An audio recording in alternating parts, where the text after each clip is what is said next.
This Coast to Coast Entertainment Network program is brought to you by Beside Me Bracelets. Our bracelets are handmade for any occasion. Use the promo code Coast to Coast for 15% off. Visit their website at besideme.com. Suzanne's Paparazzi Jewelry. With 24-hour shopping available, use the code 160920 and show her some love, like she showed us. Reaper Apparel Company, a commitment to live your most authentic way every single day. Visit reaperapparelco.com for more information and a look at all of their apparel offerings. And by Good Day Embroidery, your local source for custom embroidery, screen printing, and more. Log on to gooddayembroidery.com for more information.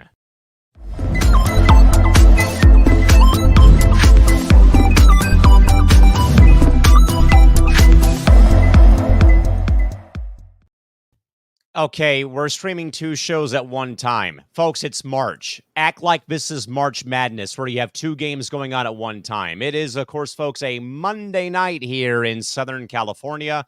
Welcome in, folks, to C2C at Night, alongside that man, James Gonzales, yours truly, Callan, McClurg, joining you here from the home studios in San Diego, California. James, let's just treat this like it's March Madness, man. We had some miscommunication amongst Bro Code and the C2C at Night team here, so they want to cast the blame, cast it on me for scheduling two shows in one given evening.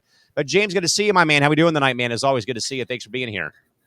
It looks like we did not have the bro code going with them, but yeah, this is funny. Never had two shows on one network, but hey, it gives you a chance if you have two devices to lock into both C2C shows right now.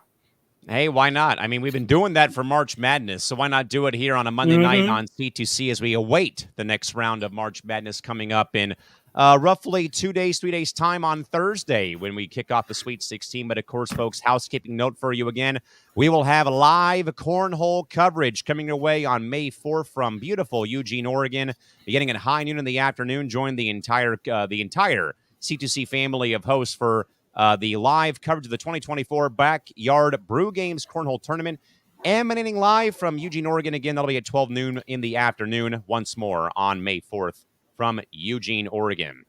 Of course, folks, if you are split screening Bro Code and C2C at Night, again, we invite your input again, as always, here on our programs, questions, comments, concerns, live, again, hot takes, cold takes, loony takes, whatever, again. Fire away in the chat box. We'll do our absolute best to make sure that your commentary is read live on the air. All right, James, then we have to get to the big story of the day, of course, my man. That was the first public commentary made by Dodgers two-way star Shohei Ohtani in a very brief 12-minute interview / press conference given with his brand new interpreter as well, which is Will Ireton, who's the Dodgers manager of performance, who, again, helped translate for the assembled media. There were some loopholes in place today that cameras are not allowed inside of the interview room, though the comments were aired, live today on MLB Network and also on Sportsnet LA and the greater Los Angeles area. And sadly, James, this might be, man, the first time I can ever recall that we have seen Shohei Ohtani kind of, in a way, show his emotions, and I really hate to draw this parallel, James, but it reminded me so much of Tony Duke Evans, who was Apollo Creed's trainer when he was training and was Rocky's cornerman in episode 4 of the Rocky saga, when he called Drago a man, not a machine. That people have long, I think we have viewed Shohei as being this two-way machine of a player, and today we saw the man, Shohei Ohtani, today, kind of in a way expressing, I think, remorse, expressing, I had no knowledge of this. My translator was a thief of stealing my money. And again, very brief commentary was made today. Again, there was no follow-up questions that were able to be asked of Ohtani. But James, I did this on Monday on Press Row.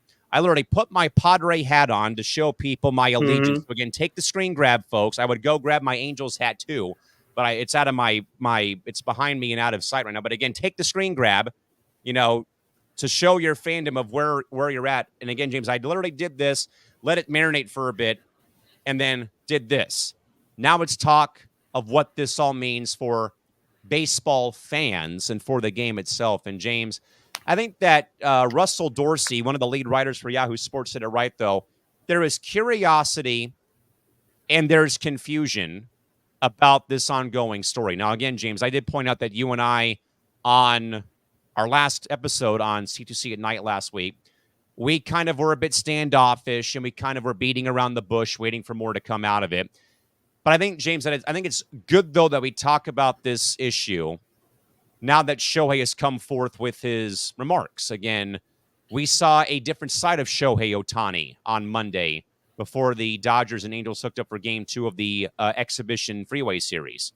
We saw him get very emotional towards the very end of his commentary before he said, my legal team will now be handling the matters at hand here.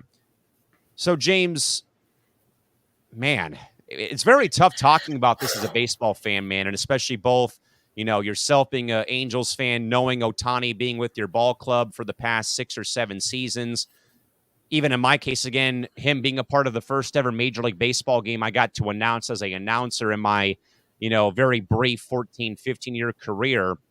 And also, again, from that baseball fan perspective, what this man has done for the game single-handedly that we've not seen in our lifetime. So, James, again, a lot to unpack, my man, with the situation brewing. But, James, let's get your reaction more so to Shohei's first remarks since the issue that took place with his former interpreter last week in Seoul, South Korea, and now, again, his first public commentary on the matter at hand on Monday before the Dodgers played the Angels in Los Angeles today.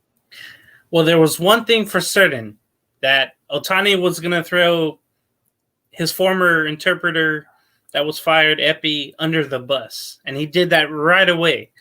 And that's what you have to do in these situations. Now, Epi might be the fall guy.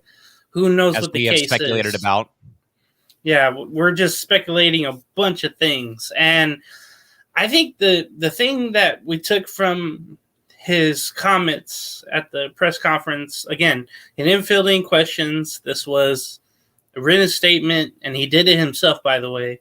And probably his lawyers got into it as well, saying, hey, he couldn't say certain things. And then, of course, you couldn't ask certain things. But, yeah, I never really seen Shohei show emotion, I think, other from when they won the WBC, when Japan won it last year with Japan. That was like the only time I've seen him really, awestruck about something or with feeling, with meaning.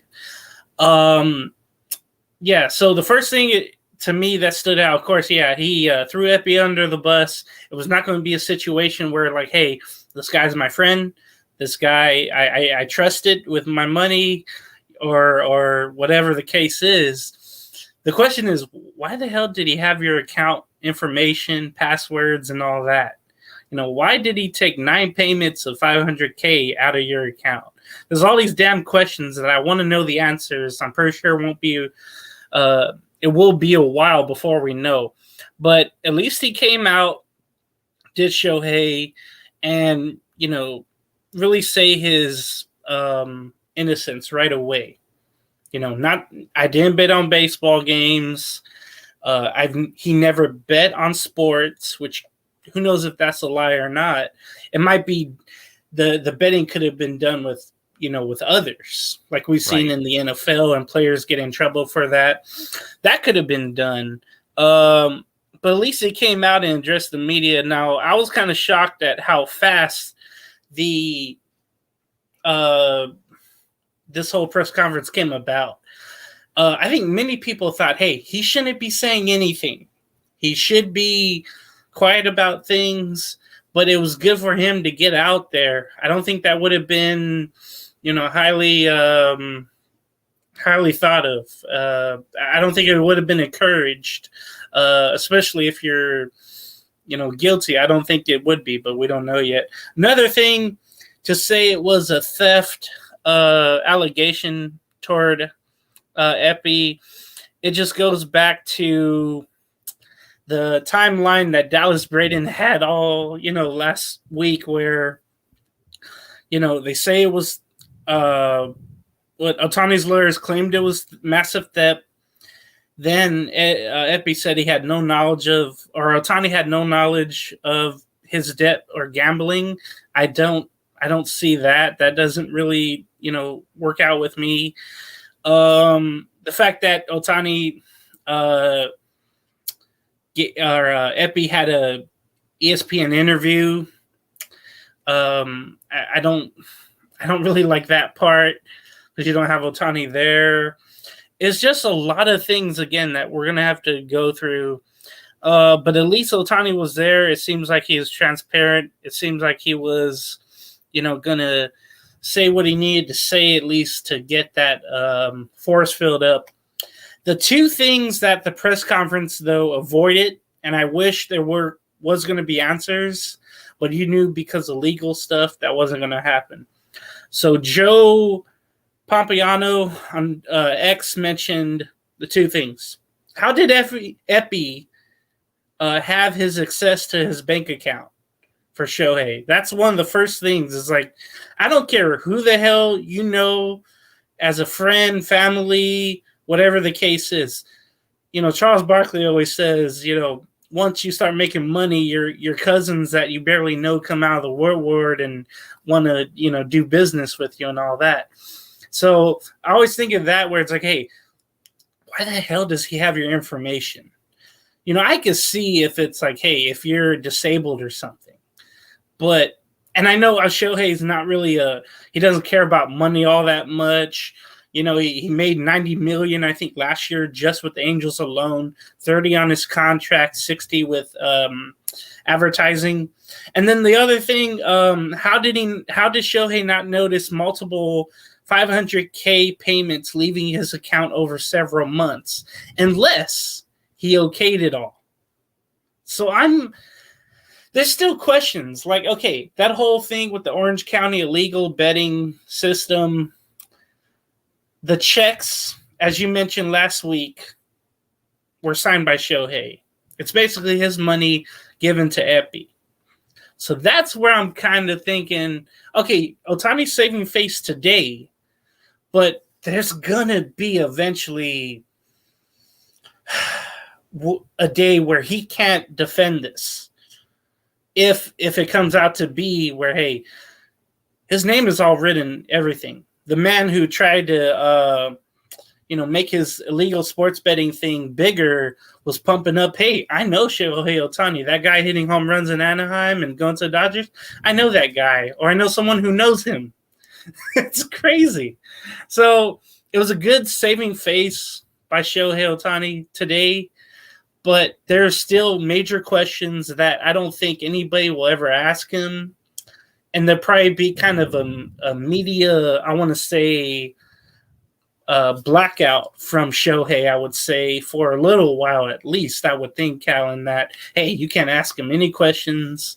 If you need an answer or something like that, he'll give a written one out, and it will have to do with his lawyers. Let's keep everything slated toward what happened in the game, and that's it. That's what I feel like we're going to have from Otani for at least a while. And James, I think that was part of my concern, I think, when Otani signed with the Dodgers, is that the Angels kind of put a force field around Shohei where he would not talk to the media on the days he would pitch. He'd be only available at a certain time every day if he was hitting only and DHing 9 times out of 10. But like I said, though, James, on Press Row on Monday, again, I think I went on for like a half hour on that topic alone on Monday's program in the afternoon. But like I said, though, is personally for me, I kind of understand where Otani was coming from with hearing, like the rumblings of even hearing about Epi having the gambling problem, because addiction is a hard thing to kick. Smoking, alcohol, you name it, it's tough to kick. And I think it was more along the lines of, I viewed it, though, of like you were saying about a friend. I view that as someone, though, who I've always said, family, friend, if you are in trouble, if you need help, I'm giving you the shirt off my back in the event that you need the help, because I've had people do that for me in the past, and I want to, be there for them in the same exact manner. But I also said, though, James, I went full-blown Nancy Kerrigan. Why does this seem to happen again in Major League Baseball? This is the third known time, James, within the last since 1910 and then 89 that we have had gambling, that dreaded G word pop up in baseball circles, but it doesn't directly impact a player yet, as far as what we know of right now, with, again, folks, Shohei Ohtani making his first public comments in wake of Epi Mizuhara's firing by the Dodgers, in wake of the gambling story that broke last week. But I also, James, think that Epi has done more harm than good to his own self. Away from the gambling, James, lying about working for the Red Sox with Hideki Nakajima, and also him apparently lying about being a UC Riverside graduate, too, of class of 07. Man, when I saw this, man, dude, this is just another stain on his shirt. I mean, and then it goes back to the Angels, too. When I was looking up all this right now about Epi, man, how do you not do extensive background checks? Are you just having him here because Ohtani wanted him here? It's a bad thing for the Angels. It's a bad thing for the Dodgers to even have Epi around, but not doing your homework like that. That's just awful to me. And then it just seems it's a Ponzi scheme, man. It's ridiculous what Epi has done. And nobody knowing it, because, again, you mentioned Shohei is so sheltered. Epi was not as loved as Shohei, but he was just as loved, as any other player on the Angels. Where many players are loved, of course, other from Trout and Ohtani. But Epi was getting the love from the fans and people. I was just thinking, man, this dude is just an interpreter. But he has, like, fan clubs and all that stuff, and everybody loves him. And come to find out, you can't trust anybody. It's really sad. It's like you can't trust your heroes. You can't trust people around your heroes. And that's the one thing I get out of all this. Like, let's say Ohtani's guilty of whatever. Everybody loved him. Everybody still will love him. I mean, Dodger fans will try to say, hey, we're going to love Shohei no matter what. We all have issues. Dodger fans are like that. But with Epi, it's like, man, you talk about lying on your resume. It's ridiculous. I couldn't believe reading all this today.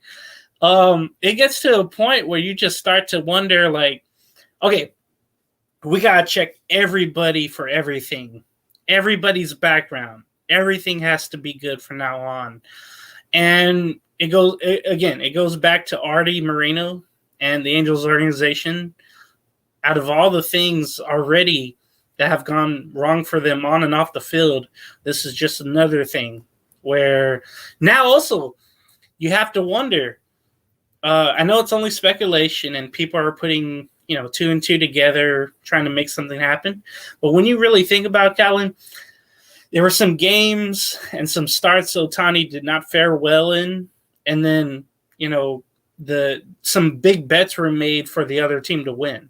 Now you have that speculation going on, and Epi might be the one, the ringmaster secretly making this all happen. So it's just amazing when you think you can trust someone and not do your due diligence, not do your homework, not do a background check, not do a career resume check. Oh, it just frustrates the hell out of me how major corporations like MLB Baseball can get all these things wrong. And then something like this, which just seems like a, regular ass job, and just screw it up. It's embarrassing for everybody each time, there's more news about Epi. It's embarrassing for everyone involved.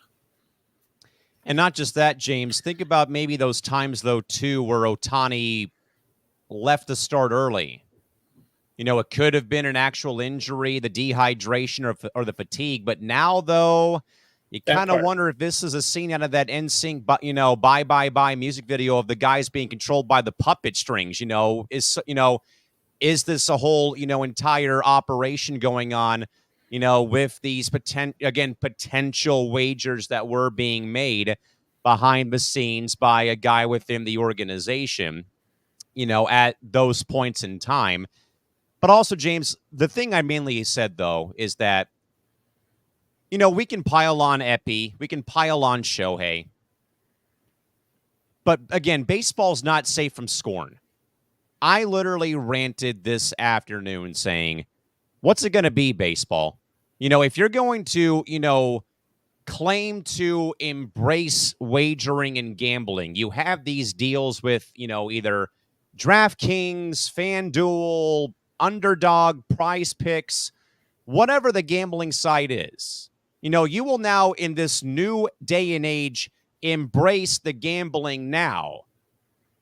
But you won't reverse course, though, about shoeless Joe Jackson and the 1910 Chicago White Sox throwing the World Series because of their gambling issues. 8 Men Out, great film with Charlie Sheen. Then, of course, Pete Rose in 89.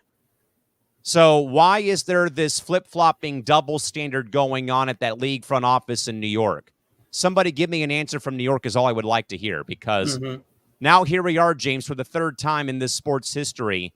Again, that dreaded G word that is gambling is rearing its ugly head again in a day and age now, James, where wagering in 40 U.S. states is a thing.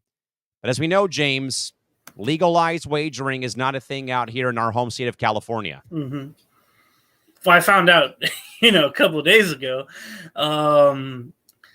Yeah, I think there's not as much heat on Ohtani because he is a Dodger, because he is the cash cow of the MLB. He's just a tremendous story, a tremendous phenomenon. But in a way, you have to treat everybody equally in that case, where if something is done wrong or if there's criticism towards something he may or may have done, you have to treat him just like you would, Trevor Bauer and Urias, just like you mentioned. The Dodgers have been going through a lot of stuff off the field, PR-wise. In a perfect world, you have to treat Ohtani the same way. You have to put him on that commissioner's exempt list. You have to treat this, as if, even though he's the main man in the MLB, this is going no back special to treatment. No special treatment. It's going back to those Michael Jordan, conspiracy theories. Why did he retire and play baseball? David Stern, the commissioner, ruled that kind of as a fake suspension in a way. That's why Jordan went to go play baseball. It's funny how these two stories of Ohtani and Jordan are almost intertwining in a way. Now that we have the first public commentary, they're very, very similar. All Ohtani needed was some sunglasses inside to kind of hide the guilt. And a cigar, some poker chips somewhere, yeah, golf club, But Michael was able to, shake it off, and even though his father did die, and that could be a part of, his gambling. Maybe he had debts, who knows? But it's like we'll never know those things. But with Ohtani, we don't want it to climb to that stage where he does get suspended. But and I know we're all wearing different hats or whatever, and we don't like the Dodgers or LA. But again, though, as a fan of the game, though, James, like I said, though, as a fan of the game, though, this is the last thing you want to see happen, especially, as I said, James, on press row, as this very, very lackluster, anticlimactic, snail's pace, boring baseball offseason finally comes to a close this week. Man, it just MLB this year, the offseason, in spring training, it just seems to continue to take a hit. That free agency, the slow signings, you still have Jordan Montgomery out there. You have the bickering with the players union, or with themselves, I should say, and the president. There's just a lot wrong in the game. And if you treat Ohtani, if you give him that like LeBron treatment where you get everything, I think it'll even damage the game even further, because, not Dodger fans, but you think everybody else that loves the game is going to say, hey, he needs to be put on that exemption list. He needs to not be playing right now. There's a federal investigation going on, and the MLB is looking at that investigation where Ohtani he might have a federal offense against him, with the whole checks and everything. So I think that's more important than just, putting Shohei out there as if everything's okay. And right now, everything is not okay. And that's all the MLB right now. All right, James, plenty of thoughts here from a brand new viewer of the program. Jack Braun tunes in. Good evening, gents. New viewer to the program. Love what you guys bring to the table. Jack, thanks for being here this late at night here on the West Coast. Hopefully you're having a great night, my man. And thanks for your support of Coast to Coast and for our program here this evening. Jack further writes, James, this story is super complicated. My thing is, why did your team set up an interview for Epi in the first place, and you agreed to the story, and then 2 hours later, you change it up? And I think, James, that's literally what happened when this whole bombshell got dropped last week, is the interview got put up by ESPN, I think, and literally a mere 2 hours later, Tisha Thompson's having to, rewrite her story because Ohtani then apparently didn't sign off on the whole thing. It's very weird. That just screams you're guilty and you're trying to hide it. You're trying to put a blanket or a towel over the spilled milk. It's getting out there no matter what. It just shows bad PR, and then also it just shows hey, you're guilty in some way, and eventually everyone's going to find out. Jack further writes, James, that is what confuses me about this story, is the switcheroo about the first story that came out, then the theft after you had said that you had paid for your friend. Again, and the second part, I think, though, James, is, again, that friend giving the shirt off their back to their friend in need. But again, though, James, like I said, that switcheroo now, man, becomes where I think we enter dangerous territory in this sport that has already had the 2 strikes with gambling with Shoeless Joe and Pete Rose. Yeah, and I think eventually something was going to take down gambling in sports leagues. It may take the most popular figure in MLB right now to get it done, but who knows? There's a lot of millions and billions, I should say, into this gambling situation, and how there's going to be a team in Las Vegas, and nobody ever thought that would happen. But this here just screams guilty in a way. And then also screams in those high school movies where the unpopular kid, does something cool, and one popular kid, sees that and he hangs out with him. And then the popular kids of that popular kid sees him hanging out with the unpopular one. And then the popular one just throws the unpopular one under the bus and say, oh, I don't know that geek over there. And everybody laughs and goes on their merry way. This is how it seems like with the theft. And then you turn around that you pay, that you paid your friend. It just seems like, it's a switcheroo. It's a real problem. If you didn't understand what the hell I'm talking about, you're probably too young.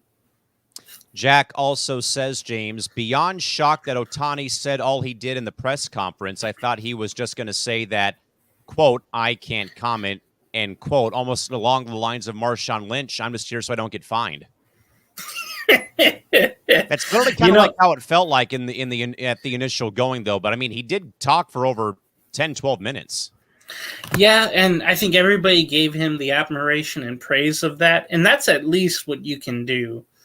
I mean, if you're really defending yourself, you can't just hide. You're in the public eye. You're in LA now. You're not in Anaheim. You're in LA now. You can't hide anything. Somebody's going to have an exclusive. You just know it's going to happen eventually. So again, it's good that Shohei did that. And it shows that, hey, I was robbed. Even though he has my information, I gave it to him. I was somehow robbed. You guys have to figure that out, not me. James, before I get again, and Jack, we thank you for your commentary, man. This really is really good that we have some viewer commentary here. It kind of makes our show a little bit more, a little bit better, I guess, when it's just, instead of just James and I just trading topics left and right, though. And it's good to have some viewer engagement. I know it's hard to do, though, at 11, almost, 5 after 11 here on the West Coast. But James, I was also thinking, though, and I forgot to bring this point up, though, is that when I was going on the tangent earlier today, though, about the whole ordeal involving, Shoeless Joe and Pete Rose and that baseball's embraced gambling. Now one kind of begins to wonder now, if gambling takes down Ohtani, does that now maybe in a way open the door for a potential Finally, maybe a potential Hall of Fame call finally for long deceased Shoeless Joe and Pete Rose. Whew, I really want that to happen, but Same. then again, I think everyone is going to say, hey, anybody involved with gambling right now, it's too early. It's too fresh of a story to get involved with anybody in the past with gambling. But I hope one day Pete Rose being the hit king and playing the game at the highest level, he literally hustled on every play. He's Charlie Hustle for a reason. He's the way I wish everyone played. And there's a few prime examples of that in the game now. It's very, very slim. But he's a good example of what the game used to be. Like Americana, hustle, grit, toughness, hitting, fielding. He was all of that. I don't know much about Shoeless Joe Jackson, but I know the White Sox, that was an ugly scandal. And those reporters back then, they had to do really good reporting back then to find out. They really put 2 and 2 together from the movie I saw. And that was harder back then. You really had to do your homework. Now you're just biting off somebody else's plate. Jack further writes, I agree with James. The checks with his name on it, you cannot explain because Shohei had to physically sign that, so he had to know. That is a pretty good point. And that Jack also believes that this is going to hover over the Dodgers for the entire season. It becomes a 3-ring circus, James, that, again, the Dodgers did not need to have happen, as we said last week, and that I said clear as day. This is the 4th PR nightmare involving this franchise within a very brief 3 to 5 year stretch, with Urias twice, Bauer, and now Ohtani and his former interpreter, getting canned for gambling. Man, with all the great acquisitions they've done this year, the Dodgers, and World Series odds favorites, shouldn't be saying that, gambling. I don't think it'll be that much of a distraction unless Shohei is suspended or left off the roster. It would just feel like last year, where you felt like, okay, we made some moves, but they made better moves than last year. We just don't have that one guy that's around that would really help us, that get us over the hump. And it would give everybody else a chance. So it would kind of feel, luckily they have a lot of players back from last year or that are coming up from the minors. So you have Gavin Lux coming back. But I don't think it would affect them as much as people think. I really don't. Jack further writes, also, guys, Ohtani could be a big gambling geek because we never really know much about his personal life. For instance, we do not know he was married to married until a week ago, and his wife is apparently a Japanese basketball sensation. So, James, what's the old saying about you have to always keep an eye on the quiet ones because they're the one who might always get in the most trouble? Is that how the phrase goes? I think that's explaining me. But, yeah. The rule, though. You'll see me everywhere I walk. Like I said earlier, when you go from the Angels to the Dodgers, it's like going from red to blue. The spotlight is on you in LA. The lights are turned off in Anaheim. Being used to being with them, it just feels like you're not winning there. And then once you go to LA, everything is known about you. When you think of the Japanese media, they're everywhere with these sensations coming over to, America in all the sports. It seems like whenever that happens, especially in baseball, everybody gravitates. That camera well is a capacity crowd on both sides of the dugouts. And also, I loved what you did earlier today, Callan. You mentioned the Dodgers being a pillar of diversity, right? You mentioned trailblazing organization, Jackie Robinson, Hideo Nomo, Hesop Choi, Chan-Ho Park. I can keep going on if you want me to. And Fernando Valenzuela. Nobody thought going to Mexico. And then the Caribbean, they were the first ones to put an academy out there. And you've seen all these players signing with them as a 17-year-old prospect. Pedro Martinez, Ramon Martinez, DeLonda Shields, all these guys that I don't think would be out there, or at least be out there unless they defected or something. Now everybody's trying to do that. Everybody, in a sense, keeps following the Dodgers.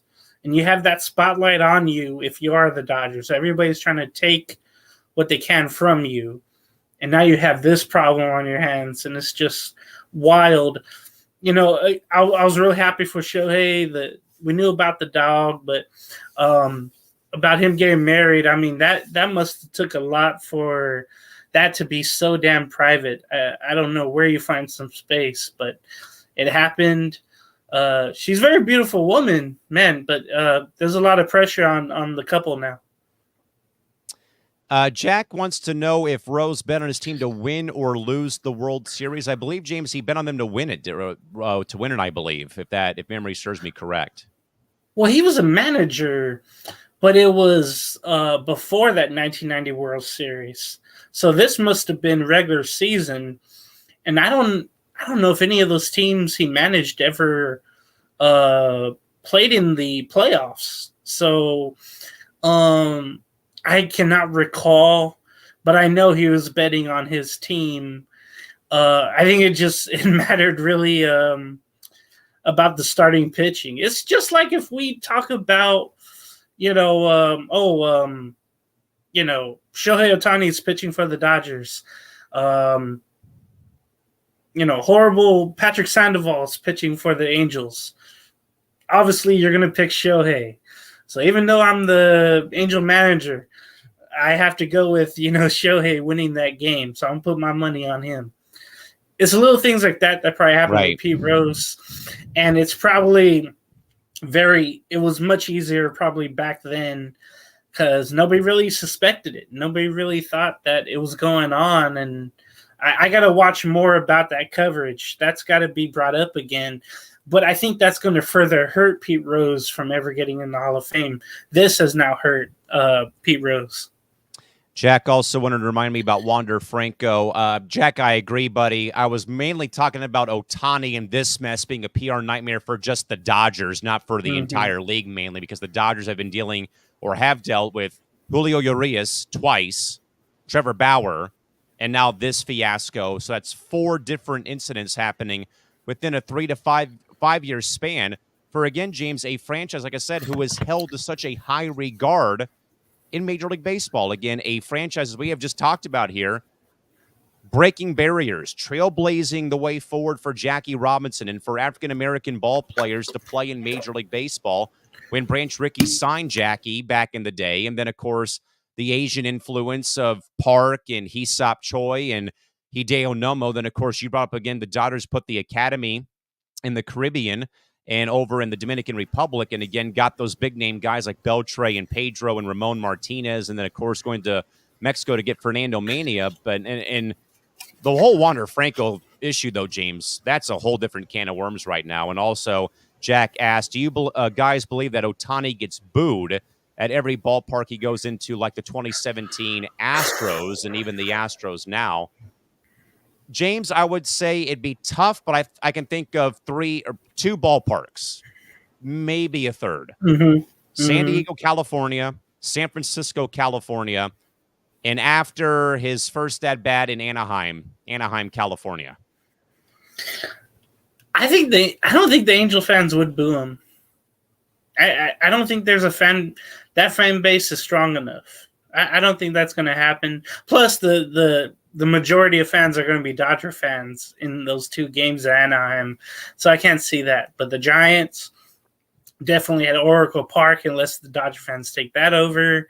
San Diego, the same thing. But yeah, definitely those 2 places. I forget if they go to Yankee Stadium. They do go to New York this year, yes. I think that's going to be. Remember the response when the Astros went there, when Garrett Cole was an Astro in that Astro bullpen. Remember, he was warming up before the game, getting the insults. I think that is going to happen with that series in New York for the Dodgers. We'll see if Shohei's even there. But those those places are definitely hard. I think Atlanta too, because they're postseason rivals. I think that's going to be the case. And then definitely it'd be hypocritical if those Astro fans boo Shohei. Wouldn't that be something?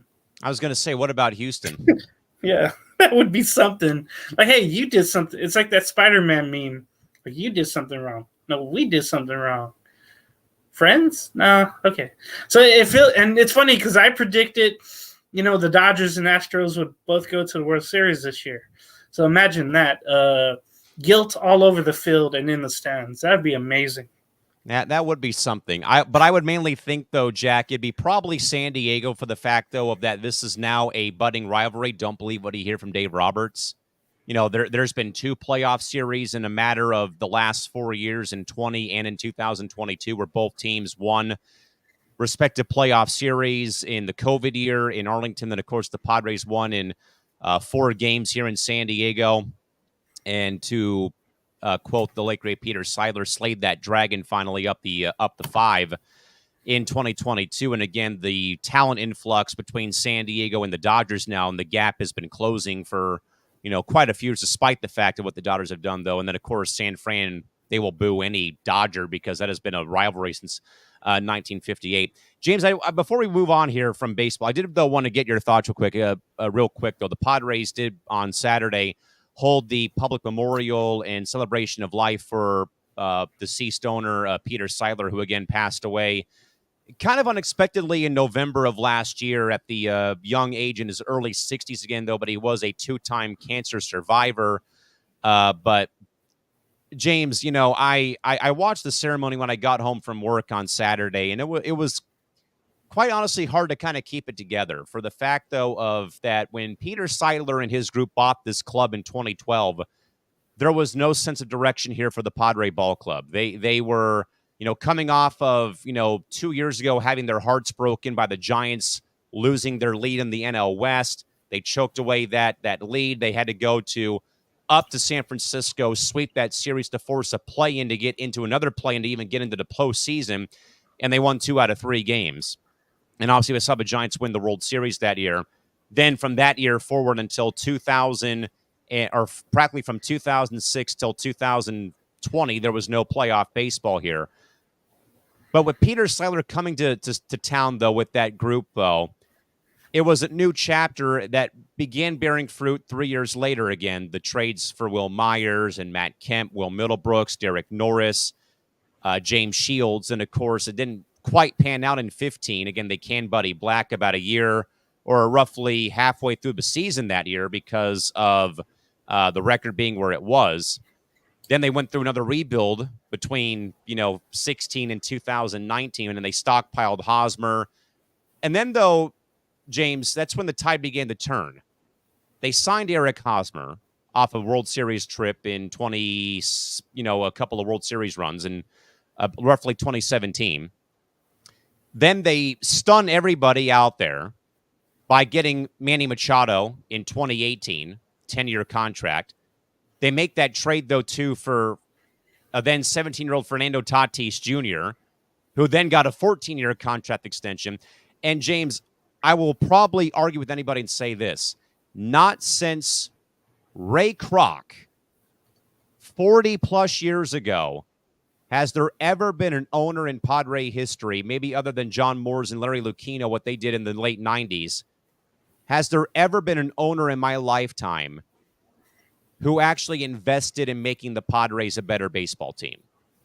That's certainly true. Outside of 98 and 05 and 06 and 10 and 20 and 22, there's not been a lot of great baseball to watch here. But it was hard to keep it together, though, watching and listening to the great words, though, from Don Orsillo, Mayor Gloria in San Diego, the work right now being done in the name of Street After Peter in downtown San Diego by the ballpark.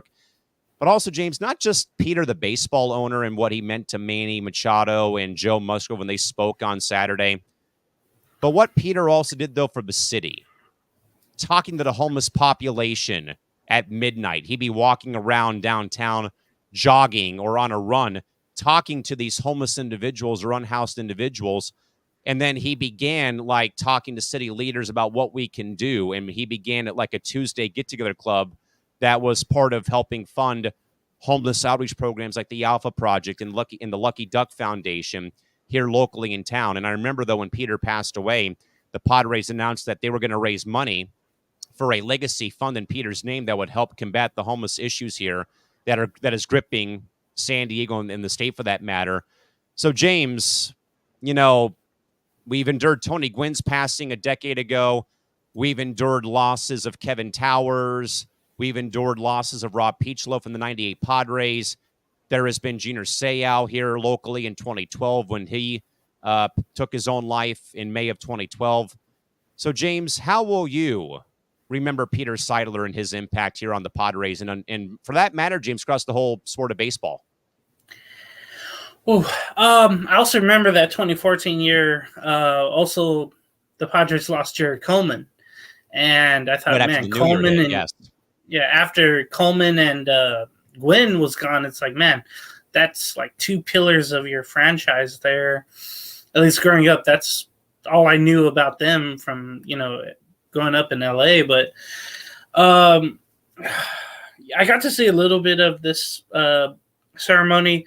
I know Eric Kuntseta was mentioning some words and how, that was his friend for so many years and, doing business together. And he had some great words. But Manny Machado, I remember something he said, and he mentioned that Peter was like one of the coolest guys he's ever known.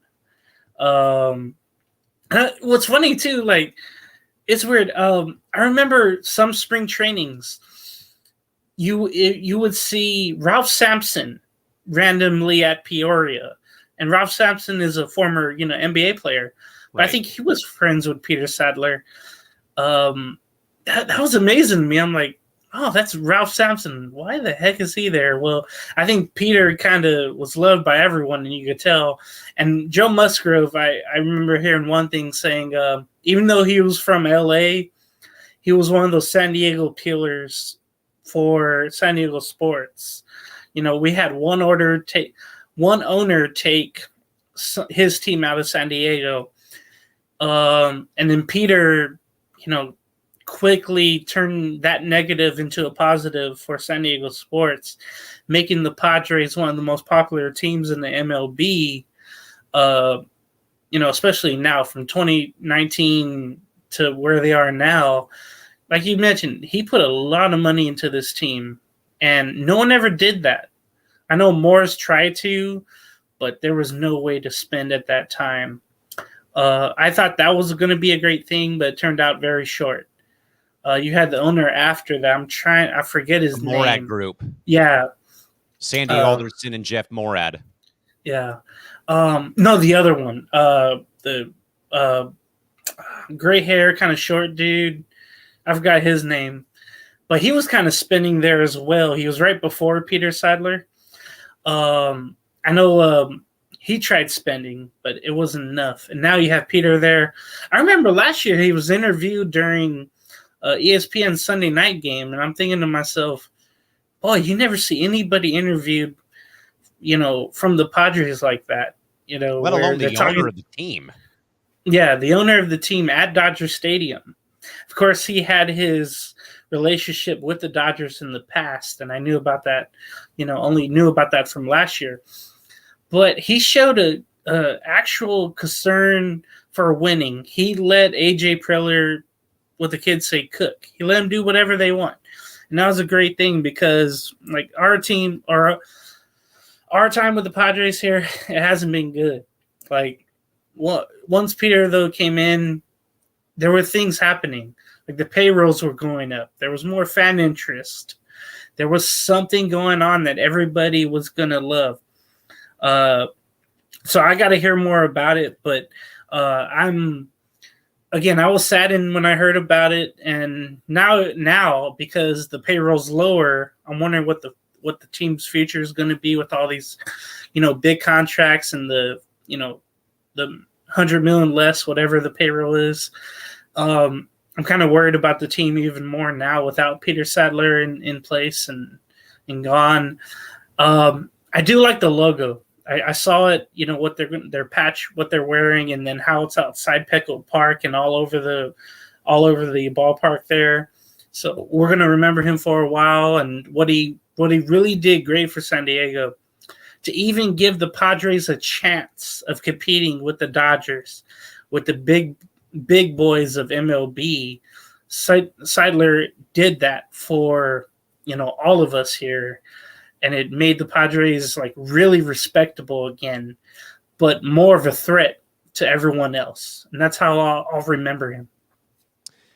James, I'll remember him for a lot of the points you brought up, and it's mainly for the fact, though, of what I kind of ranted about early in my time on Coast to Coast was when we heard Ohtani was going to the Dodgers, was how the national media paints this picture, this Bob Ross painting, that, oh my goodness, Shohei Ohtani to the Dodgers, this is the greatest thing since sliced bread.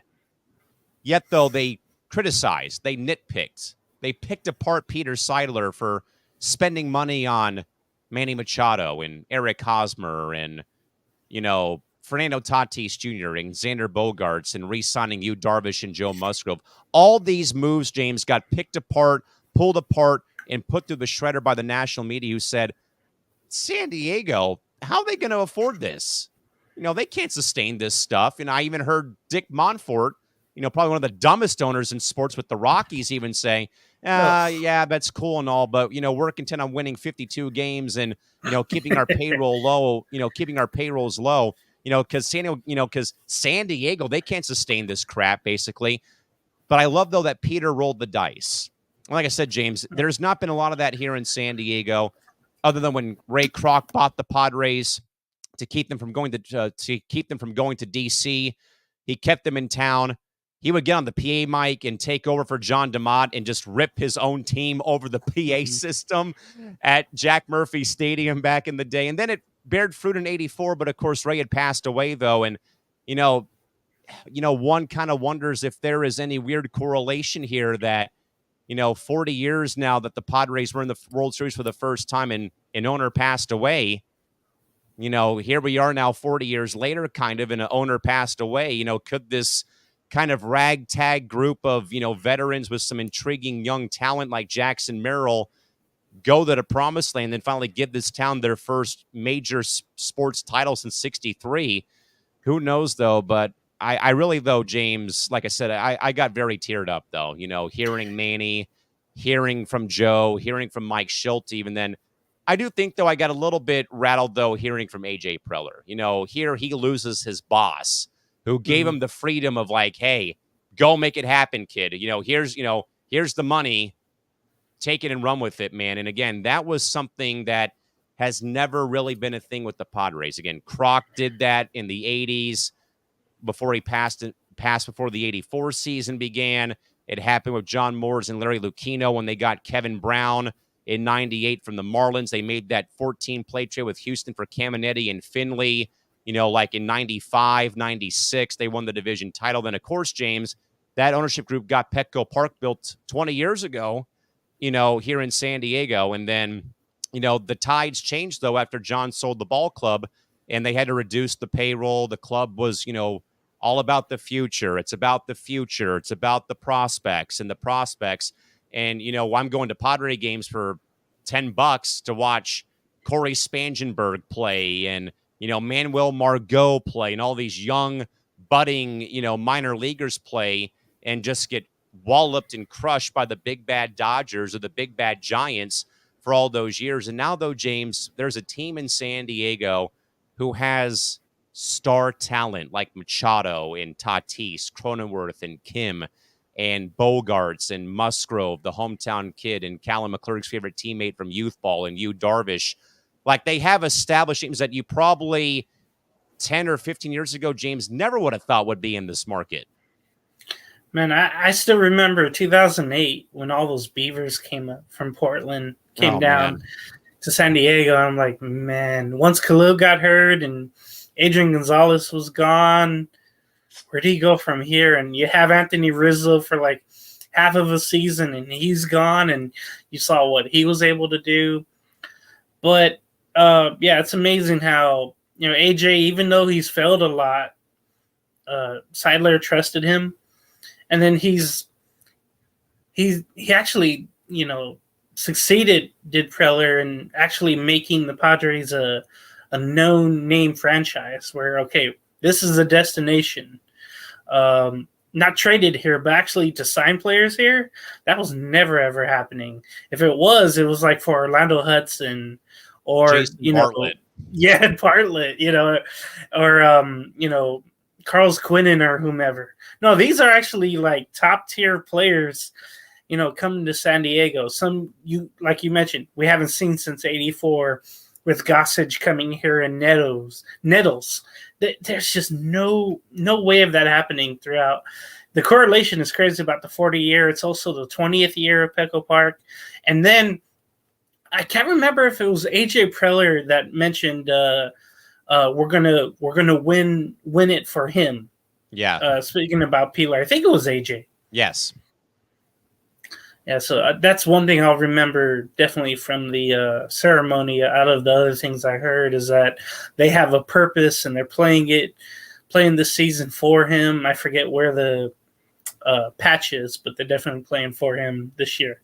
Yeah, left side of the jersey, right above the heart, is where the Peter Seidler patch is. And I also just, and folks, I know we've talked a lot of baseball here for the first hour of the program, but James, I will say though that the Padres, every year teams put out content, and this year they put out their anthem video, which is basically like the de facto intro / hype video.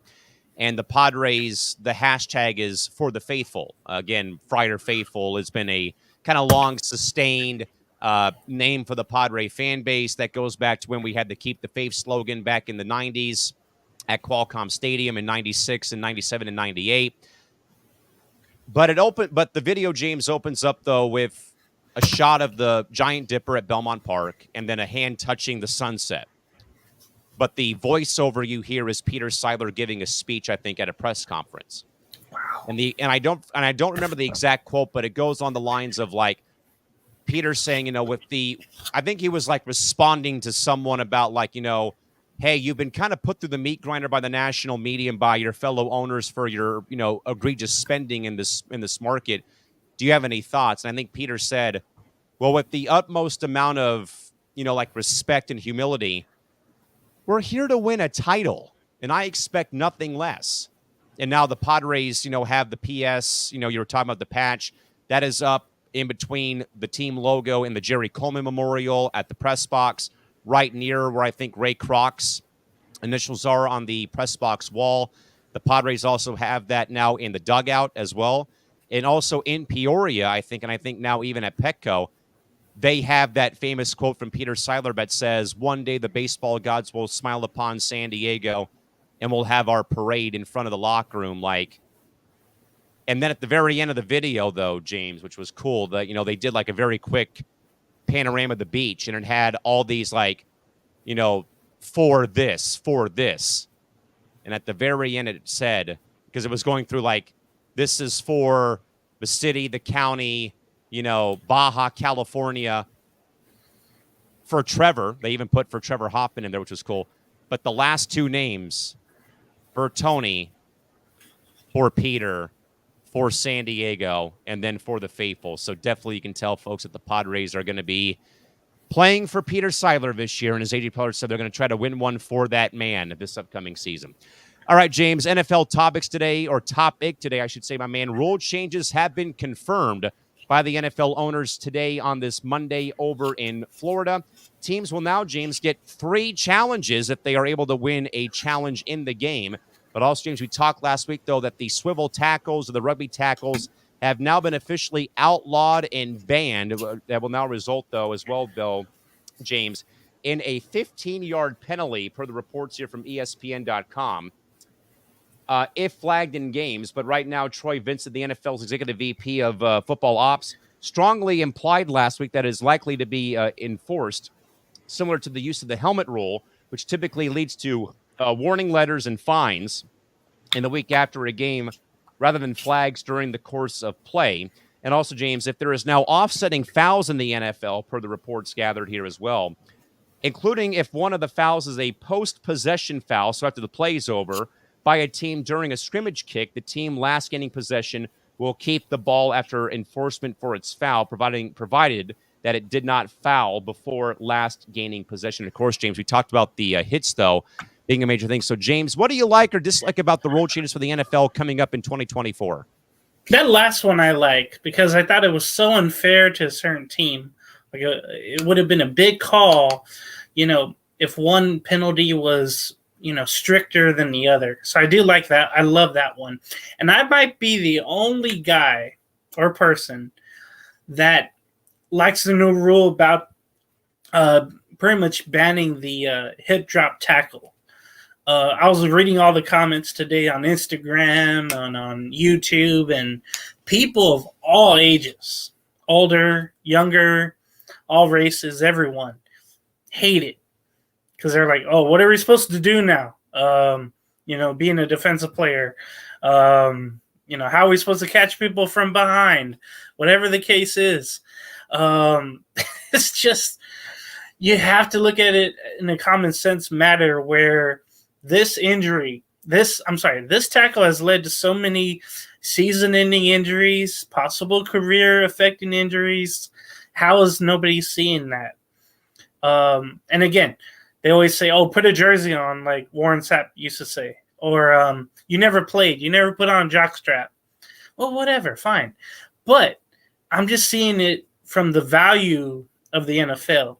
So I do like that part with the hip drop tackle being banned. I do want more punishment with it. Now they said a fine, 15-yard penalty. But how the hell does that help that player who gets hurt?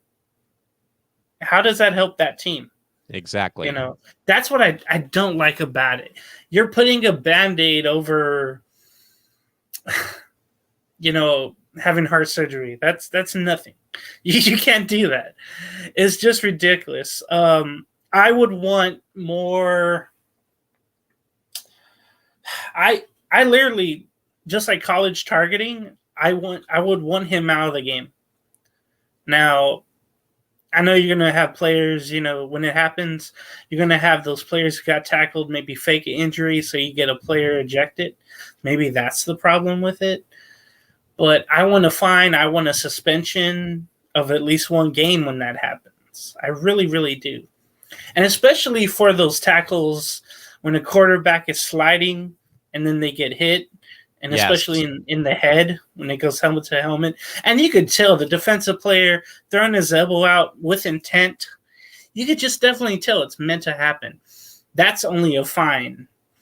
It might be an ejection. But I want more punishment for those defensive players who know the rules now. You can't be Rodney Harrison, Troy Polamalu. You can't be that anymore. And then that first one you mentioned with the successful challenge, not 4, but you get 3 if you get 2 right. So I do like that. The games are going to be longer, but at least they'll get the calls right, we think, from up above. We hope. With all this footage and all that, we just hope that the calls are right. They don't favor a certain team. We'll see what happens. I know there's a kickoff rule that will come up in May. I hope it doesn't work. It's that gimmicky ass, XFL kickoff rule where, the kicking team has to stop before they go rush the kickoff returner. They're trying to make return something. I just wish they would get rid of the kickoff, to be honest with you. So there's so many other rules I want to change, or I want to get rid of something. But these rules here, I like all 3, but I wish, again, the hip drop tackle would be more punishable. Now, James, you alluded to some of the rules that were not approved or withdrawn today from the meetings. The first proposed rule change by the Eagles aims to eliminate the first touch spot after the receiving team possesses the ball. They also suggested allowing a team to maintain possession of the ball after scoring by substituting one offensive play for an onside kick attempt, but this was not approved either. The Colts also proposed and withdrew the proposal to allow coaches or replay officials to challenge any called foul on the play. The committee proposed multiple changes, including making certain rulings reviewable and expanding the crackback prohibition. And they also suggested a new form of free kick play designed to promote more returns, which will be put to vote later on in the offseason. So, James, out of these not approved rule changes, Philadelphia trying to cater more to their tush push, it looks like, here with their offense, eh? Yeah. On the bottom, though, I know people are trying to do, but from what I heard is that the most injuries come off of kickoffs. So I don't think that's going to go through with the later vote. I do not want that. Up at the top, with the later votes, again, with the kickoff, I don't want that to be that. I'm sorry. The Philadelphia one in the middle there with the possession of the ball, maintaining one offensive play for that onside kickoff. There's a possibility they get rid of the onside kick as well. I really truly I think those are more dangerous than an actual kickoff because of how close everybody is trying to gain the 10-yard advantage. There is new rules, though, where you can't bunch together on those. So they made that a little safer, but it's not as successful for those, kicking teams. So that's why I say just get rid of it all. But again, that one with the substituting one offensive play for an outside kick, that's basically the switch of another XFL rule. And I just don't want anything in the XFL going to the NFL. I just don't want that crap going into something that's, so historic, and it's fine almost the way it is. There's just little changes. The second one with the Eagles, it's just saving them. But I don't have a problem with that if it did happen. What was the other one? The Colts proposing to allow coaches, the replay officials, to challenge any called foul or penalty. That would prolong the game to 4 hours, and that's the one I was looking at. So I was trying to imagine that. So it in the NBA, I wish it wasn't just one per game, one challenge. I wish it was one per quarter. I wish they would try that. But in the NFL, if you did that, the games would be so damn long. So it already is long. But yeah, there's some of these I want, but some of these I can see why not. It's just too gimmicky. Yeah, I mean, I think there's some good things in there, James. At the same time, there's a few in there what are you guys thinking? But again, folks, NFL Competition Committee approving some new rule changes for next season, which again, though, will include more of a crackdown on the rugby-style swivel tackles come next football season. With that, James, the Phoenix Suns appear to be in trouble following a 104-102 loss to a Victor Wembanyama-less San Antonio Spurs ball club that saw Bradley Beal not mince his words over the course of Monday night following a very disappointing effort in performance by the Suns, who were 2 days removed from beating the Spurs by 25 points, played the same team in the same arena without Victor Wembanyama. Yet, though, the Suns lost to San Antonio 104-102. Beal told the assembled press after the game, it's a disappointment. We came in here and laid an egg. We thought it was going to be easy with no Wemby. Just got our ass kicked. They came out aggressive, just like Coach told us they would, and we did not respond. Well, we did, but we did not withstand their punches. Open and close quote. That loss sends the Spurs to 42-30 on the season, or sends the Suns, I should say, to 42-30 on the season. And also, it was also their third loss in 4 chances versus the Spurs, who are dead last in the Western Conference, with Suns head coach Frank Vogel saying it's just unacceptable to lose that game. So, James, is there any concern in your mind for this Phoenix ball club who's been kind of beaten up, battered, chewed up, and spit out, though, with injuries to Durant at one point? Beal's had his problems. But also, James, that this big three in the desert is not really gelling between D-Book, KD, and Beal at this point in time, with them losing to the worst team in the Western Conference by 2 at Frostbank Arena in San Antonio on Monday night. Let me say this. With the Suns, I always thought they needed a true point guard. I mean, they were talking about, just Bill bringing it up or Devin Booker bringing it up if he's in the game. But they need to get Cameron Payne. And he's on Philadelphia now. He had a big game the other day. What I do like is in the new NBA schedule here, you have teams playing coming in to play a team, 2 straight games.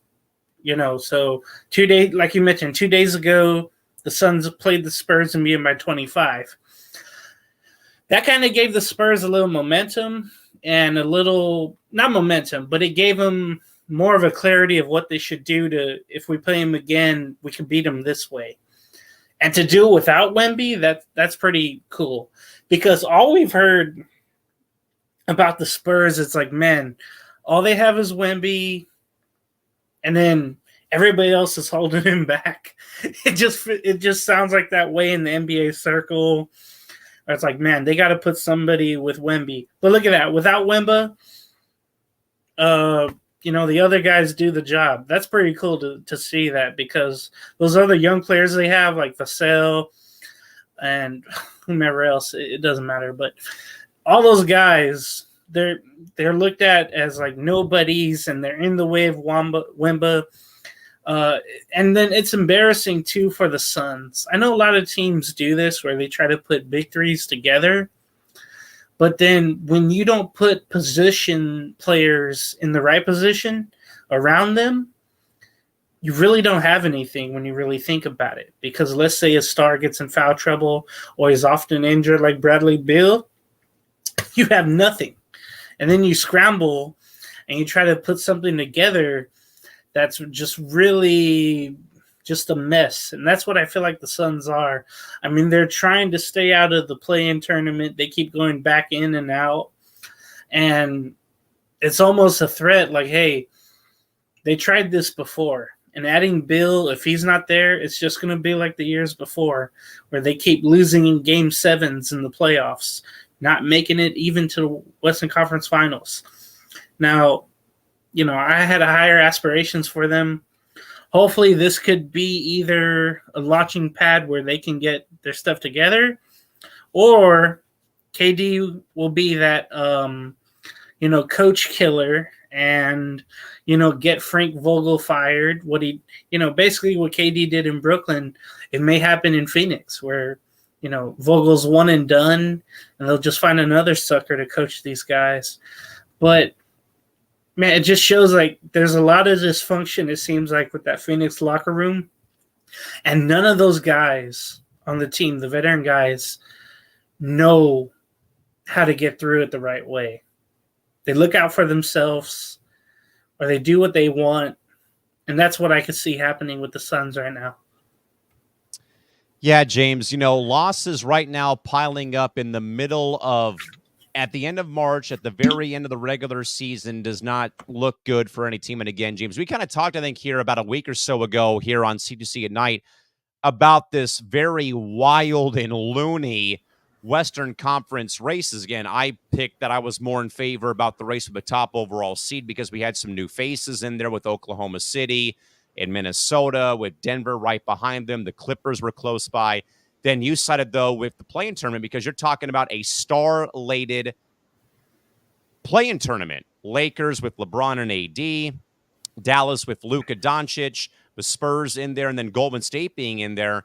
And I know that you were very much on that side. But, James, at this rate, though, one does wonder, though, if the Suns keep kind of, taking some, blows here. I know you kind of mentioned about Vogel, but at the end of the day, though, I kind of feel like, though, that big three is not getting the job done. And again, can Frank Vogel really be the fall guy for three established veterans not getting the job done? I mean, I know that blame can be cast on Frank Vogel, but I'd rather be blaming the players right now for not figuring it out at this stage of the season. I think you blame the commissioner for that, for having it as a players' league. I mean, we saw Vogel get fired after one season removed from the NBA Finals championship with the Lakers, right? After 2021. So it just seems like he's the fall guy more than Epi, or not. We'll see what happens with that. But man, it's just, that's what the problem is. Players used to listen to coaches. They used to have veterans on the team that'll say, hey, we're here, we should be here, and this is how you can do this. You can be that impact leader. Going to the young teams, though, I hope Popovich. You would think Popovich had something to do with this. I mean, that's such a great story just for this game. Again, to be blown out, by 25, 2 days later, come back and say, "Hey, let's not have that happen to us again." I know we're young, but hey, we can be faster than them. Jeremy Sochan, he had a career night along with Vessel. Those are the two guys along with Wemby, where it's like maybe you could build something around those three and then they could add even more. But it just shows you the regular season, this doesn't happen, though. This does happen. And then you just try not to have it happen at the worst time, like in the play-in or in like a Game 7, like I mentioned with the Suns. I guarantee if they lose in the play-in or if they lose in the first or second round, I guarantee you because of the players and just the Vogel's going to be fired.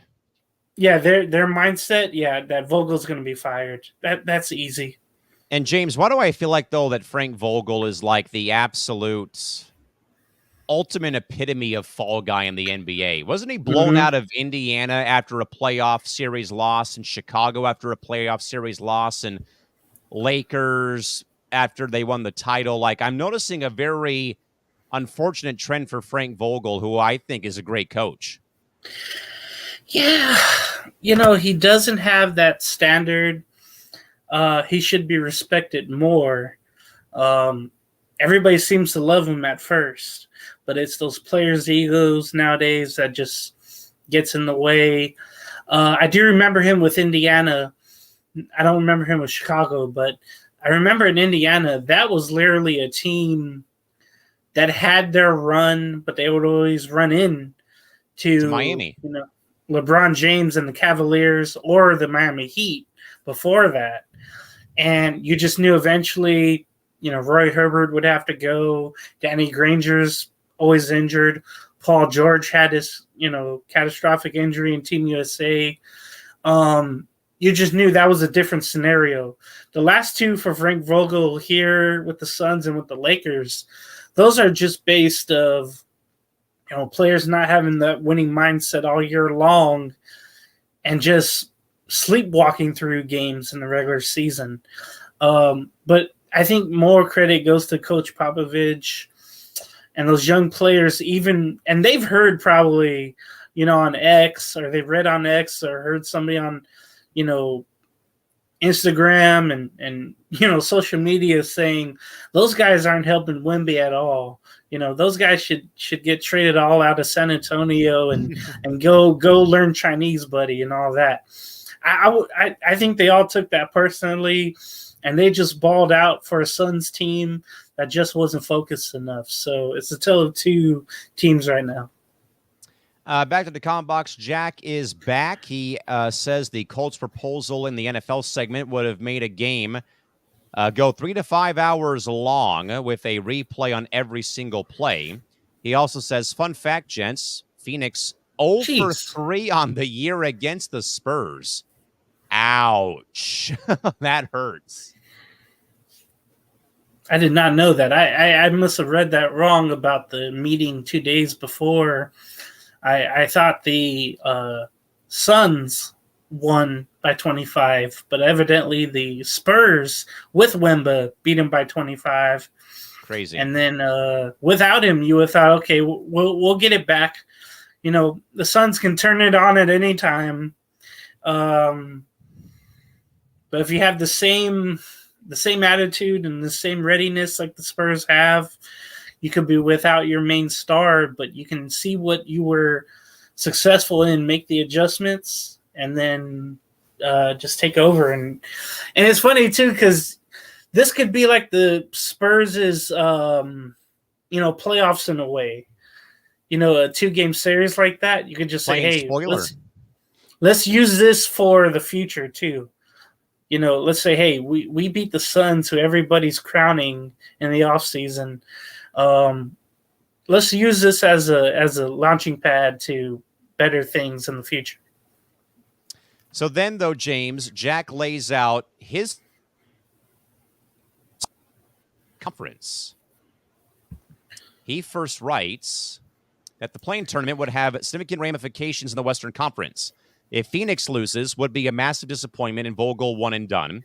Dallas, Luka could be dealt if they miss it.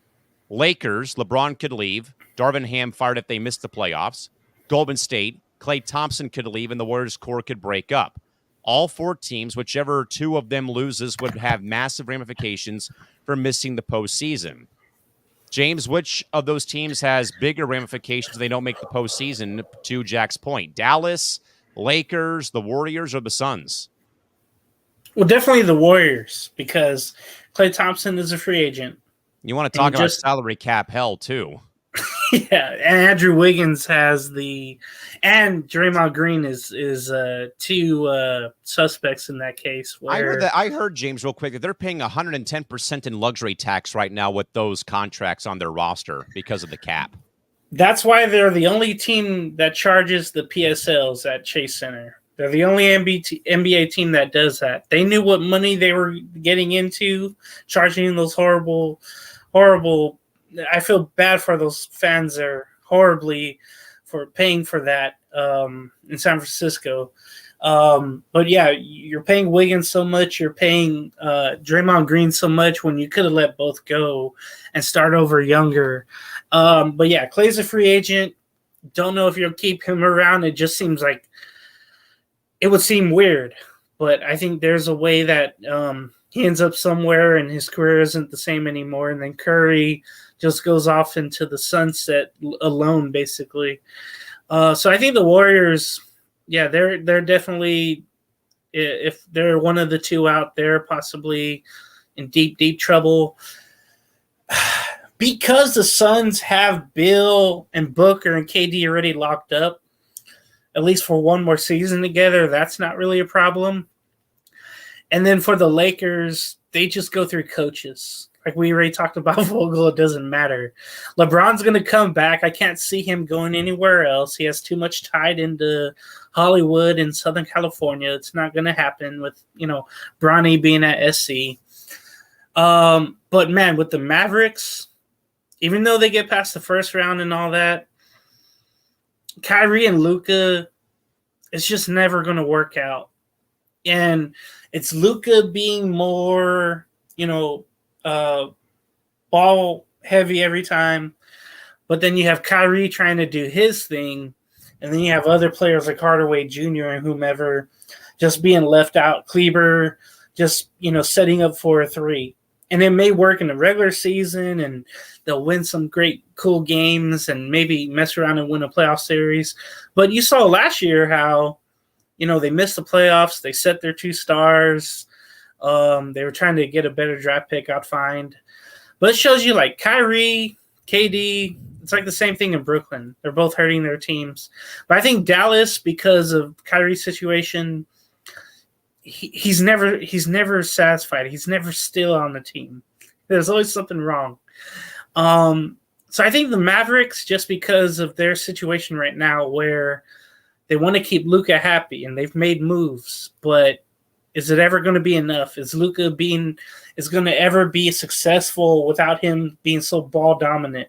And then again, with the Warriors being salary in cap hell, like you mentioned, and maybe changing of the guard with some players, that is going to be 2 teams you have to look out for. I think if they lose in that play-in, that they're in deep trouble and some major changes might be made. Also, James, Jack says that Vogel should coach Kentucky if the school cans John Calipari. He'd get tons of job security since he's a big-name coach and a champion and an alum of the university and would get all the power in the world. Jack also asks, any concern from the Celtics blowing a 30-point lead versus Atlanta on Monday night? No, they've already clinched the number 1 seed. What do they got to play for? They clinched the number 1 seed in the Eastern Conference already. Who cares? Yeah. Again, regular season, you're going to have games like this. And Boston's already done this, where they look great, offensively, and some nights the shots go in, some nights they don't. But there's some nights they don't lock in defensively. Like they almost lost to the Pistons that way during that, long losing streak for Detroit. at home in Boston. They almost lost that because of their defense.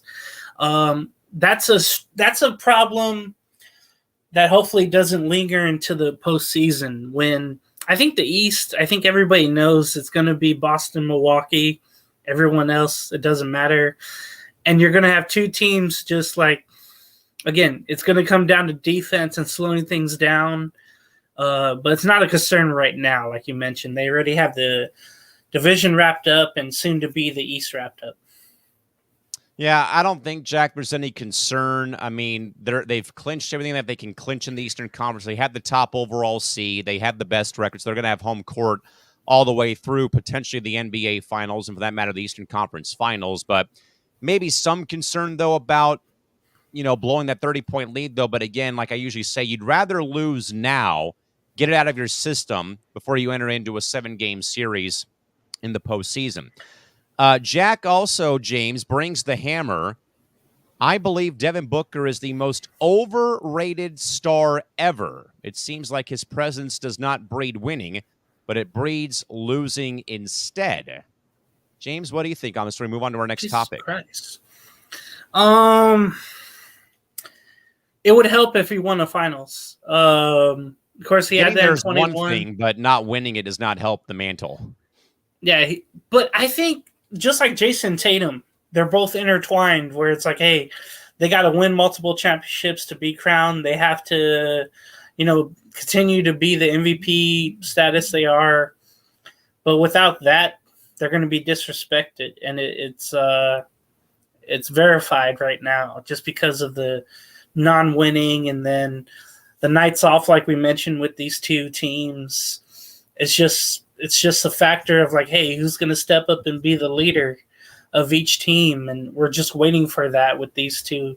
But especially Booker, though, because he has, I would think, more names with him in Phoenix than you do in Boston when you think about it. Man, I'm a little surprised that the co-host of Kicking It is not here to defend his boy Booker in the comment box. So, Jack, thanks for the commentary on that matter at hand. With that, James, I wanted to get to a couple more stories real quick here. I know we've gone beyond the midnight hour again. The guys can find me for going beyond midnight here on this Monday, now Tuesday edition here of C2C at Night. But of course, though, James, the ever-going or ever-elusive issues right now in March Madness. But again, though, James, this comes in wake, though, of some comments made by John Calipari. Speaking of Coach Cal from Kentucky, who saw his Kitty Cats get beat by the Oakland Golden Grizzlies. The 14 knocks out the 3. And maybe, James, some excuses or maybe some legitimate points, though, made by Coach Calipari. That, again, his Wildcats were a young team this season against an older-aged opponent in Oakland. And Coach Cal wonders if he needs to adjust to this new landscape. This year's tournament, again, has been taking place among ongoing movements by players to form labor unions, notably at Dartmouth University. Of course, Callan McClurg's favorite topic of conference realignment, sarcasm noted, legal battles, and, of course, concerns about NIL regulations. But also, James, the transfer portal being another big chaotic nightmare fuel atmosphere. Where, again, James, I said on Press Row on Monday that the portal cannot be open right now because we still have a season going on. Again, I am probably the only man on this network who wants NILs in place because I know about ramifications that have happened with, schools in the past. Again, Reggie Bush. But again, I cited like actual human being reasons why I think NIL is perfect, because it gives these kids a chance to maybe, if they don't have any money, buy lunch during a break from classes, like actually put it towards something useful, not just to mooch off of insurance companies or advertisers and sponsors. But mainly, James, my main point, though, is this is what has been scaring me. Now that Saban's domino has fallen, could more coaches like Calipari and Ariema and Patty Grasco and Kim Mulkey and more longer tenured coaches say I'm retiring because they don't want to put up with the malarkey that is right now in college athletics? So, James, is it, though, some March bitterness, though, from Coach Cal that his team lost because of maybe excuses in your mind that he made after his team lost to a bigger and better school on this particular game day in March Madness? I think we can all agree that Coach Calipari has gotten the best players, but maybe he didn't get the best right now. He usually gets them, straight out of high school. This time he didn't really try the transfer portal, and he should. He's seen everybody else do it, like North Carolina doing it, and they were a one this year. Yeah, and then was it the Arizona player who went to North Carolina? I'm blanking on his name, but that was a huge move, something that Kentucky would have done if they were using the transfer portal even more. And it's just not happened for Coach Cal. I don't know if it gets him out of there just because of the money, but you saw Nick Saban get out of there, and you know how much he was. That's my concern. Yeah. So the old ways are out of the building, and then anybody who follows the old ways they're not used to this. They're uncomfortable with it, and eventually they're gonna leave. So it is alarming. I understand the NIL deals. I just wish it was regulated to a point where it's not getting out of control. Can you have it like a sponsorship? Like a scholarship thing where it's limited? I think that would be a good thing, because it's becoming now more like an AAU thing where you just join up with somebody, but you're actually getting paid. That's the crazy part about it. So NILs, it's great, and the transfer portal can work, but again, I love what you were saying earlier today and now about how you need a period of it and not during the actual tournament. I know you're trying to help the teams that lost or didn't even make it, but what about those teams that are still in the tournament? It's like not fair to them for the next seasons that come up. That's the issue. I mean, it could help like UConn if they continue to win and go back to back, right? You're going to have more attention to that. Like Alabama had all those kids come out of high school and went there after all the championships. So I think it just depends on that coach. Like Calipari, I know he has a $33 million, scheduled salary next year. I think that's too much money to walk away from. I know he's meeting with the AD tomorrow about this, and that he's going to try to get into the transfer portal and make it something better for him and his coaching and his ability to get the better talent that's out there. Just seems like he's behind. But if he can't get what he wants, what he's been able to get from the past, I think maybe after next season, if again it's a one and done deal like this year against Oakland, then I think he would retire. So Jack has some comments, James. He first writes, Cal has to go. It's time. You've had so many 4- and 5-star talents at UK, and you only have one title in the last 15 years. That is not the Kentucky standard. And then Jack says, oh, man, talk about dropping the hammer again.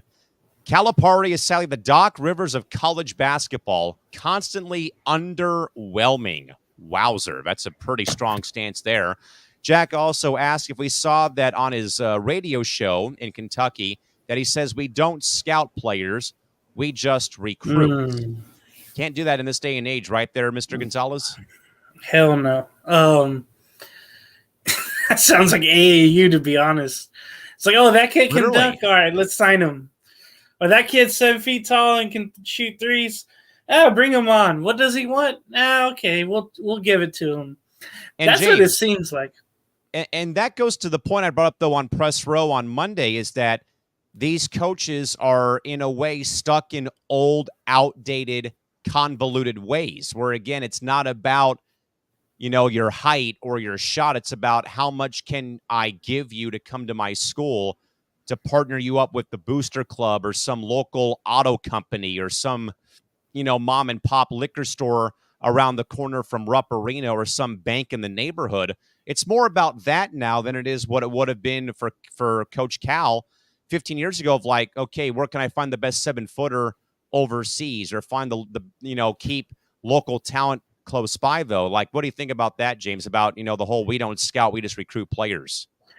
I'm trying. I know they're number one right now in UConn, but it just seems like they have the group together from last year. I know they lost one guard to the NBA, but it just seems like they have a group together that they've scouted. They've done their homework. And it's old school work. I know everybody's trying to cut corners and just get the sexiest, players. Right. Just based off of highlights and mixtapes. I think that is what's hurting AAU and high school and all that. It's these damn mixtapes that are just hurting teams because you're like, oh, well, that guy can do this. We should get him. But he's not such a team player. That's something you overlook because you want to bring in whomever in hopes that you'll bring in the next, recruit that might have the same toxic traits.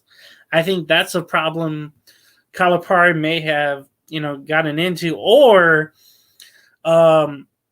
because they don't scout well, they get the recruits that they seemingly want, but it might not be the best. And that's the problem.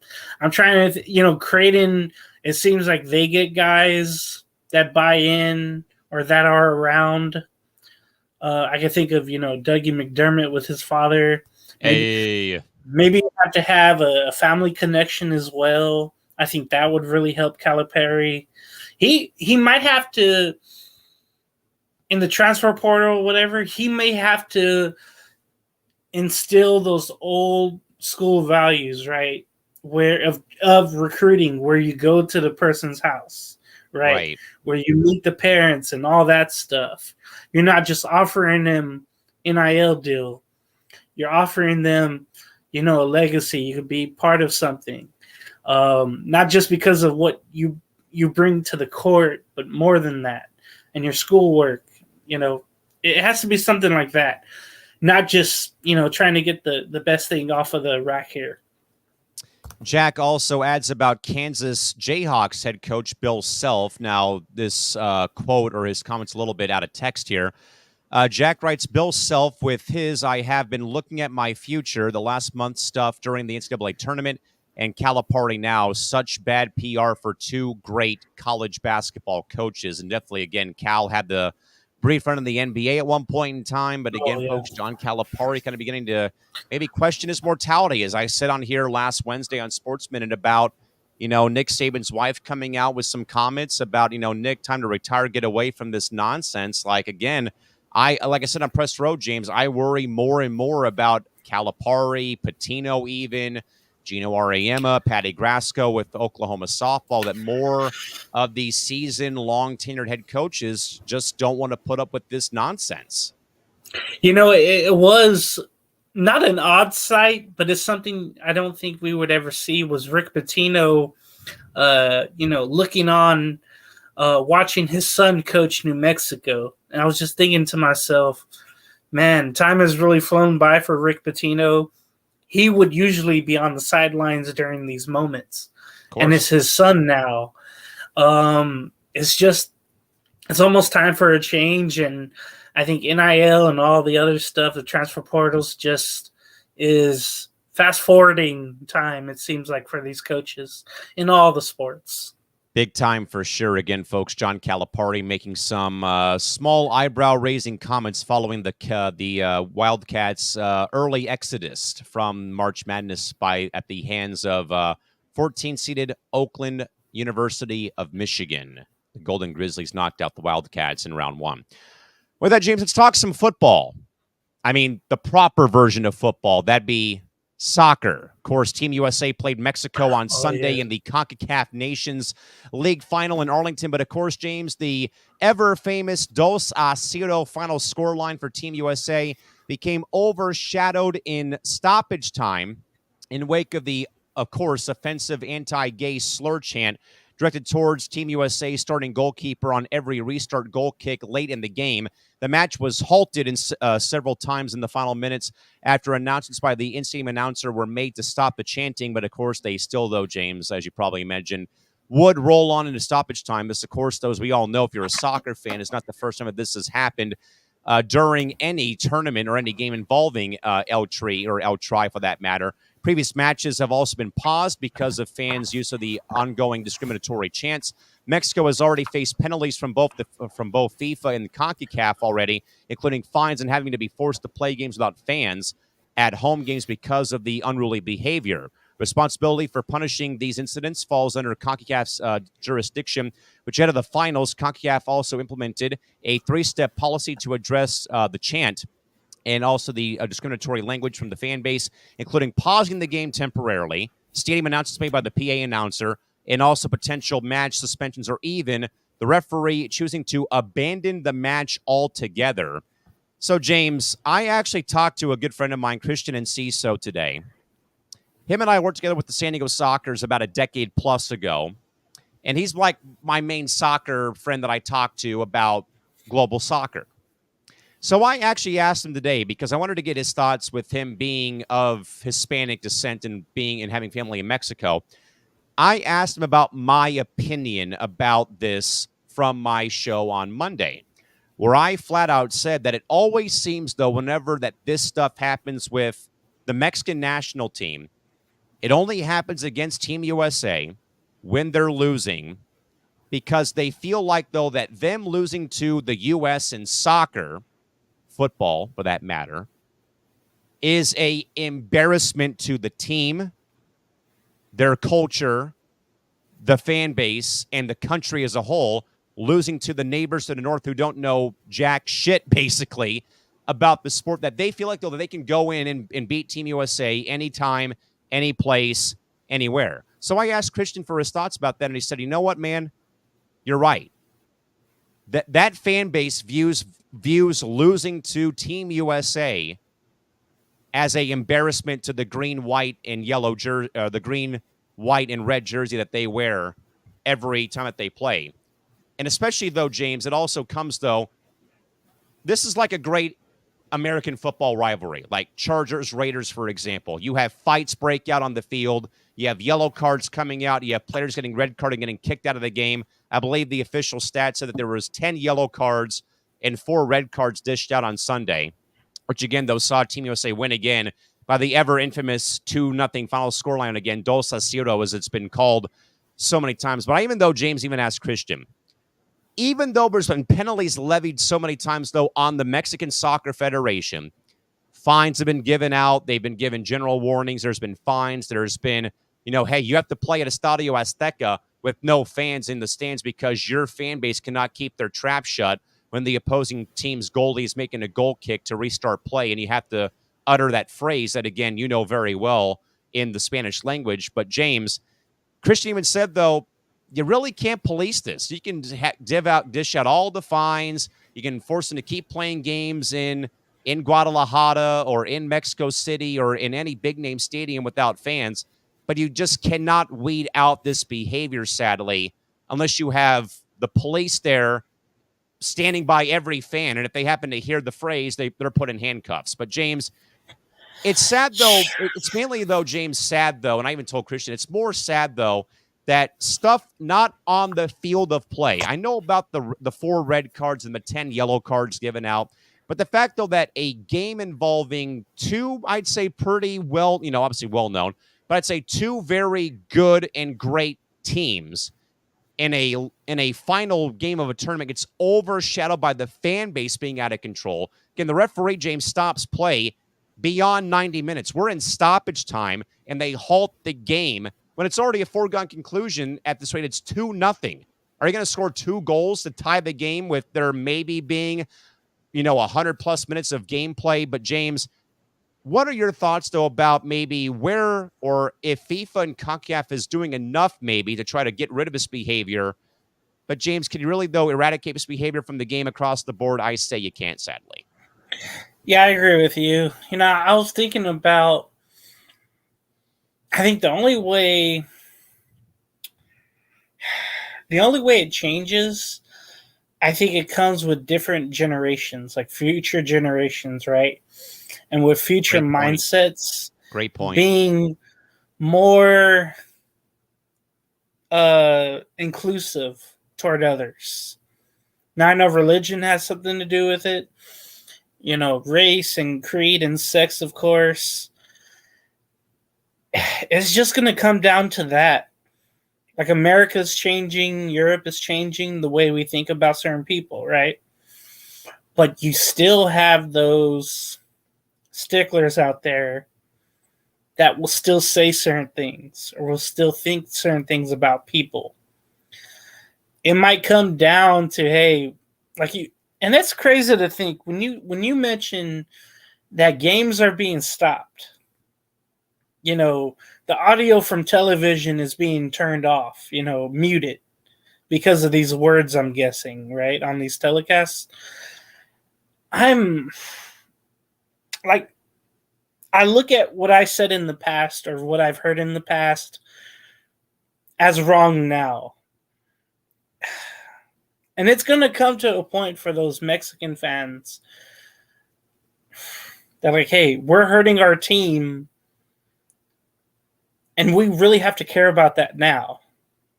Maybe some harsher punishments, being banned or not being able to qualify.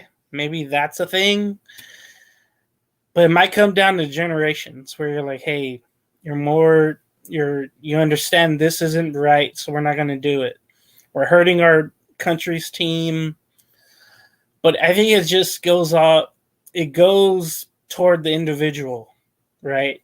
And then that individual will tell another one, and then another one.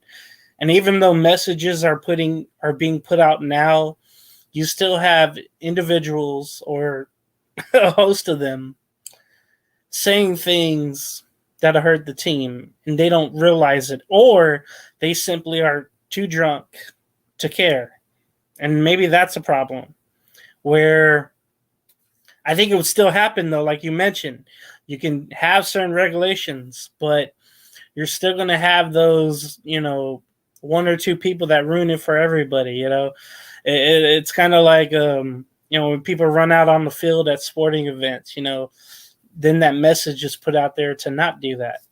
But I don't know if anything's that powerful enough to stop this word from going out there and being said by those Mexican fans. And I think it would have to be some type of punishment where, hey, like you said, they're already playing in empty stadiums.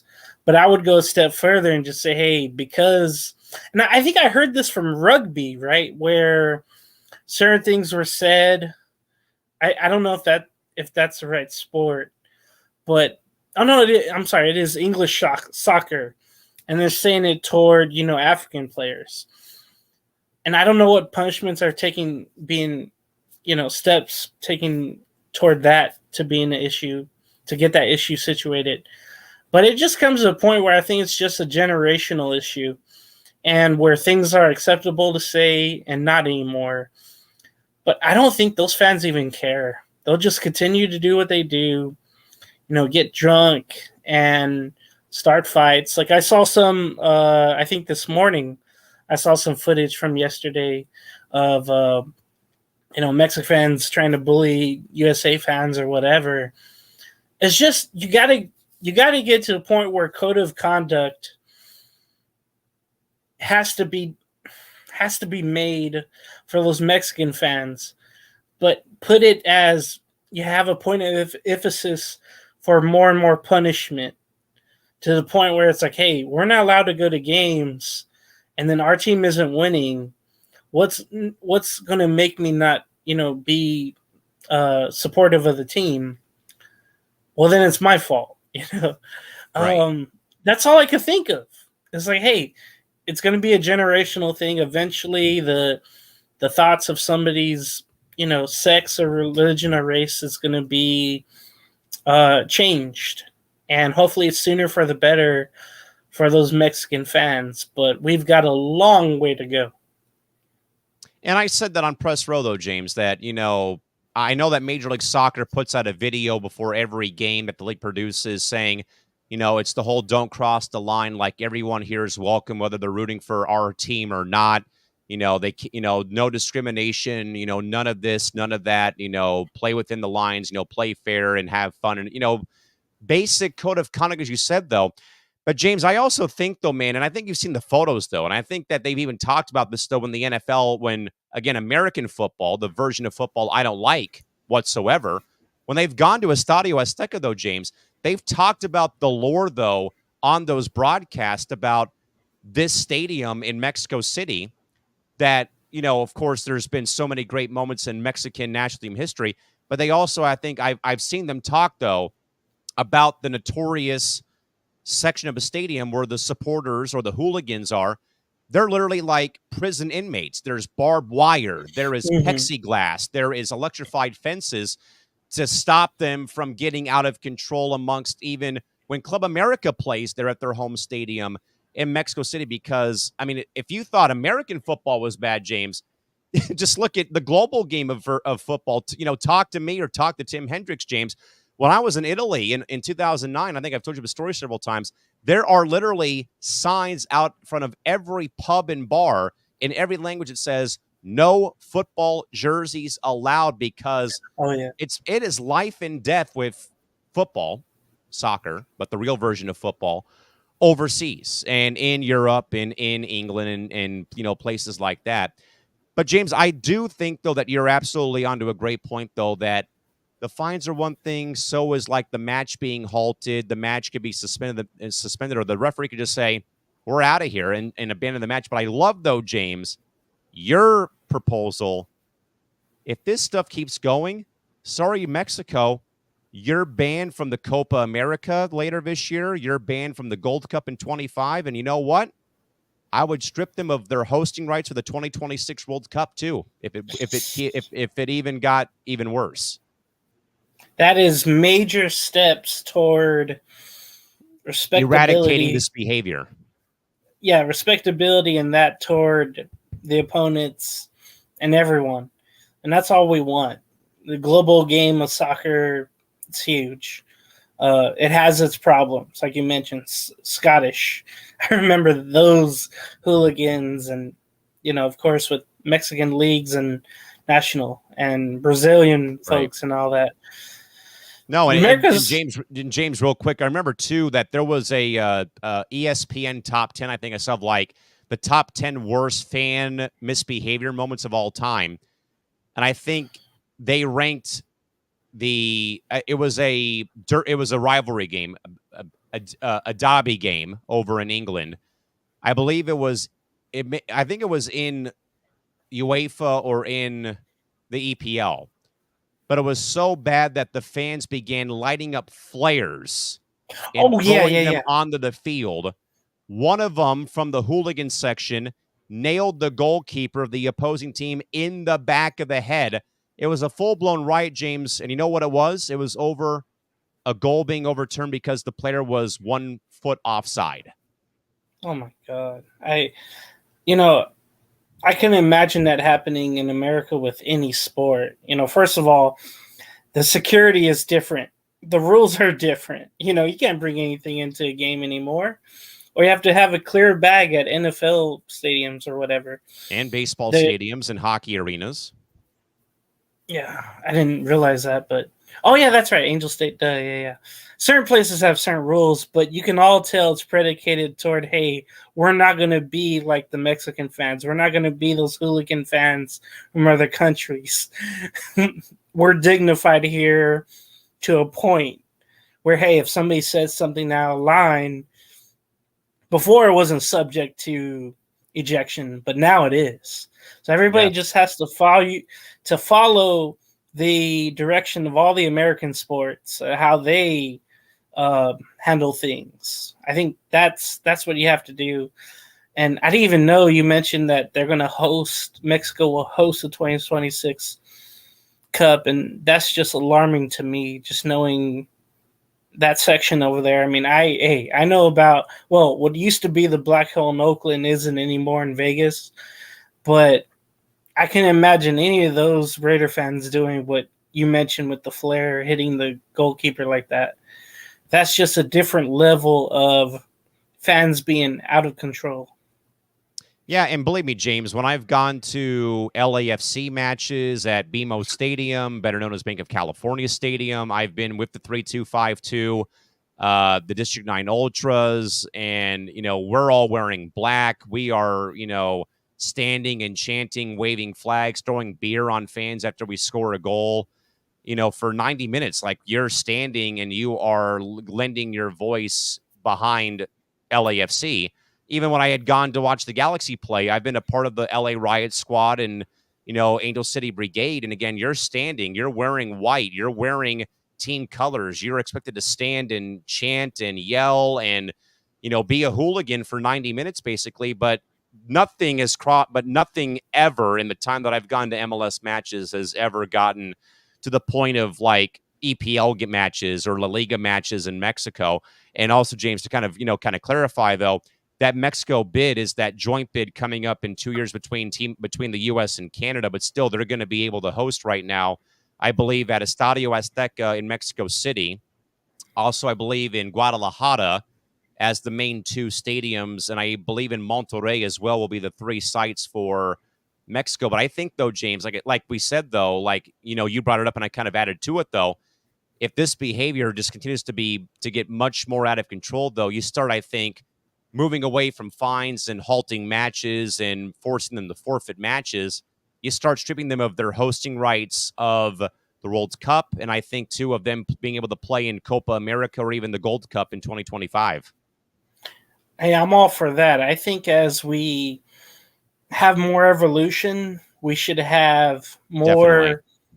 of a dignified sense of things, and it's got to come to that point.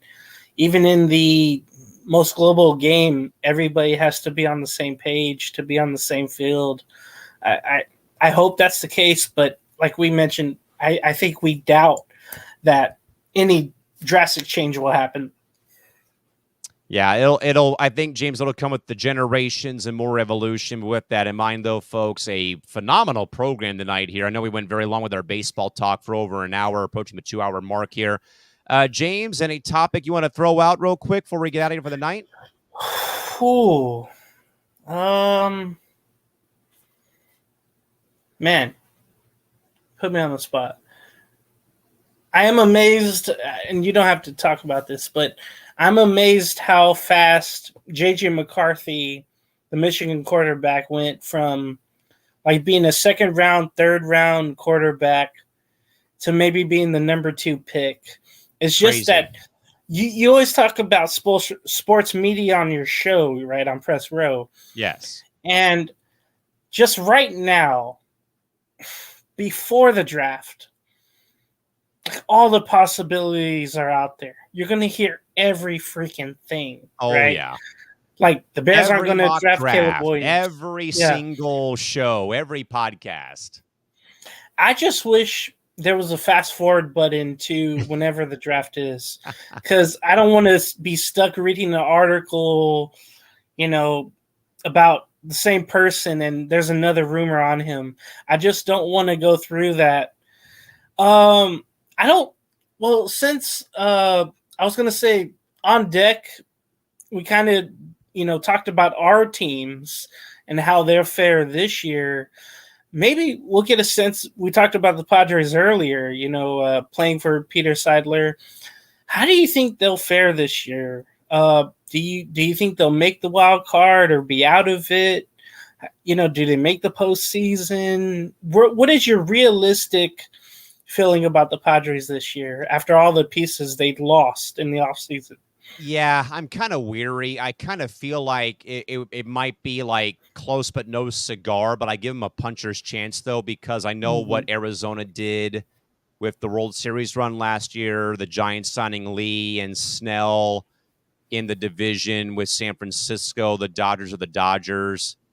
But then you have to kind of wonder, though, about who you might be competing against, though, for the wild card spots, like the Phillies for sure, maybe the Mets, whoever is behind them, the Central, like Chicago, maybe. Like the National League is going to be very fun to watch this season. But I think they finished with a winning record, but I don't know if they will win enough to make the postseason. But I would like to see, though, back-to-back years of them winning or like another year of them having an over 500 season. Because they have just struggled so much, though, to get over 500 for so long, though. that, you come off the 2022 season winning record. Last year, dismal, but still they'll finish 2 games over 500, though. I'd like to see them continue to play 500 baseball through the season, though. And I think, though, that having Mike Schilt at the helm will help out, though, because he's kind of a no-nonsense guy. And I think, though, that he's working, though, with kind of in a way like not quite bare bones, though, again, but you have a rookie who's not played center field now, playing center field in Jackson Merrill. You brought back Jurickson Profar, who has been a proven infielder, now is a great left fielder, and can also, bring some pop to the lineup here and there. He's also very fast. Tyler Wade, kind of, diamond in the rough find from the Angels and A's and Yankees, but he's kind of in a way filling the void for Machado while he comes back from the elbow injury and the surgery. My main, though, sticking point, James, is actually going to be the Padre starting catcher, Luis Campusano. I want to see him have a full healthy season, along with him and Fernando both being healthy this year. Campy's been hampered by thumb injuries and hand injuries, and now I think he's going to be settling in nicely now to his new role as the everyday catcher. You got Kyle Higashioka now being the primary backup behind him. Then Brett Sullivan's like number 3 in line. Xander Bogaerts, kind of eager to see him play second base now. Cronenworth now playing first. Dylan Cease now in the fold, though. I know he had a bit of a rough outing on Monday with the exhibition tilt with the Mariners, though. But again, that was his second start with the club in a week since they went to South Korea. But now, though, that rotation, James, is kind of intriguing now. Darvish and Musgrove and Cease now 1 through 3. Michael King, I think, has a lot of upside in the 4 spot than that revolving door of the 5 spot. Bullpen, I like Matsui. I think he's going to do well. Johnny Brito looked great as well on Monday. Robert Suarez, I think, is again coming into the fold now as the closer after the Pods lost Josh Hader. So despite all the missing pieces, James, I see them finishing over 500, but I don't think they'll do enough to make the postseason. I think there's just better teams in front of them that don't have so many problems with the roster right now, like Philly, the Cubs, maybe Arizona or San Francisco. Maybe like a St. Louis maybe comes into the fold, or a Milwaukee still is pretty good. Maybe the Mets turn it around. But I do, though, want to see them at least, though, finish over 500 again for like the 3rd year in a row, which would be pretty much unprecedented here in San Diego. I think it comes down to the Cardinals. Are they going to stand up? Will the real Cardinals stand up? No kidding. I just don't know who they are. Arenado says, hey, we don't have a leader. Dude, you and Goldie are supposed to be the leaders. I was going to say, you and Goldie are the leaders. Like, come on now. Tommy Edmonds hurt. Sonny Gray's hurt. Like, come on now. That's that laid-back Tyler O'Neill is now in Boston. Okay, he has a big target on his back or whatever. He cannot, not run out baseball ground balls or fly balls or whatever like he did in St. Louis. You do that in Boston, you're scarred for life. Rude awakening. I was just thinking about the Padres and all the teams now. You're filling in all the rosters right now. Yeah. And everything looks good now. But injuries, trades, poor performance, this could be a thing for every team out there. So it's a good time right now. But the Angels start, of course, Thursday in Baltimore. You start here against San Francisco. I wish everybody nothing but the best, other from the Yankees and Dodgers. I just want the Angels to be like your team, where they're competitive. They're not going to be good. But just like Mike Schilt, you have a manager, no nonsense, but a workaholic, work fundamental manager like that. You just want to see progress, and you want to see heart and fight. And that's all I want to see from the Angels this year. Just something where I could be like, hey, at least they're trying out there. At least they're hunting for wins. Unlike, Phil Nevin last year. There's something that can breed promise and not, futility like it's been. I don't know how many games I'll make, but it won't be as many as before. Like, I know I was supposed to go opening day, but I don't think I will on April 5th against Boston. It's weird to have Boston, too, right away in the season. I was looking at the Both schedule. series, and they're already done. Baltimore, Yeah, even, they're done in it's April. it's amazing how many teams, are facing teams that would come in later in the schedule. They're facing them right now. It's just weird. The interleague matchup with the Cubs and Rangers starting it all off. That's weird too. I don't like that. But whatever. That's all I have. Yeah, and I think, James, that with the Padres schedule, now we were talking off air before we came on air and before we go off air. Don Orsillo and Mark Grant both said that they're still feeling the effects of the jet lag. Even Jesse Agler and Tony Gwynn Jr. said that on KWFN 97.3 The Fan. And that the Padres, I believe, up until I want to say like late April, they are staying in the Pac time zone to kind of let the guys get back to being back on regular time. Like, I do not believe until we play the Brewers Jackie Robinson week, I think, the Padres do not leave the Pacific time zone. They play the Giants here for 4, then the Cardinals come in for 3. We go to San Francisco, then I think we take on the Cubs, and we go back on the road, I think, to Arizona, I want to say. Then we go to Milwaukee. So, like, the Padres are going to be in the Pacific time zone for the first, I'd say, 10, 12 games of a season, roughly, if not more. That's a good thing, but then they're going to become road warrior again. For what, 3 series in a row, probably.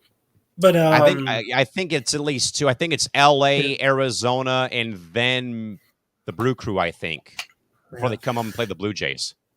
It's weird now, that couple that did the schedule before, and now they have to really do their homework the way they do their schedule now with the new interleague full schedule of the season. Man, it's going to be a season. I just don't know if it would be a good one or a bad one, but we'll cover it all on deck, I'm pretty sure. With Chris's Rangers, I saw them play against Boston tonight or last night. Angels and Dodgers are playing. They're back at the Big A today, or tonight, I should say. I'm just happy baseball is back, knowing that the Clippers are kind of struggling. Don't know what the Raiders are going to do with their draft pick.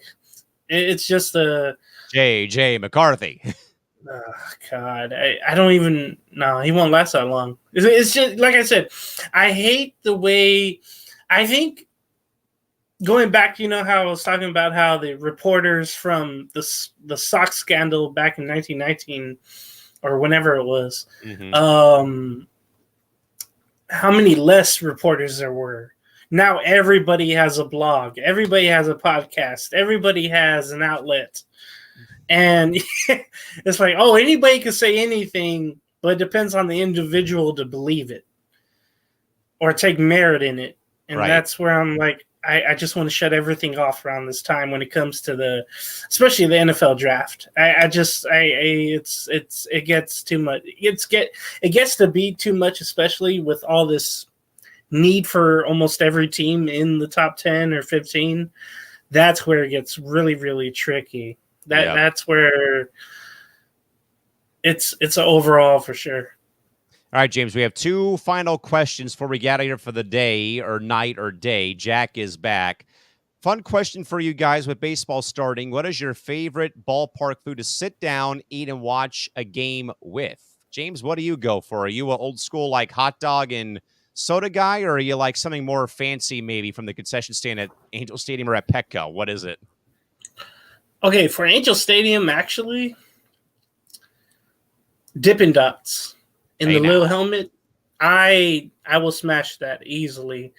Petco Park, I can never go wrong with the Hodads combo. Hey, that was really good with the beer. That was awesome.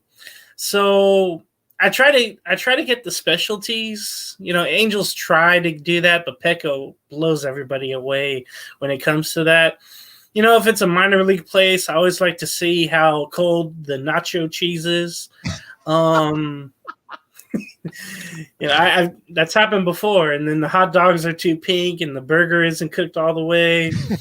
The bun is hard, So, and the fries expired. Yeah.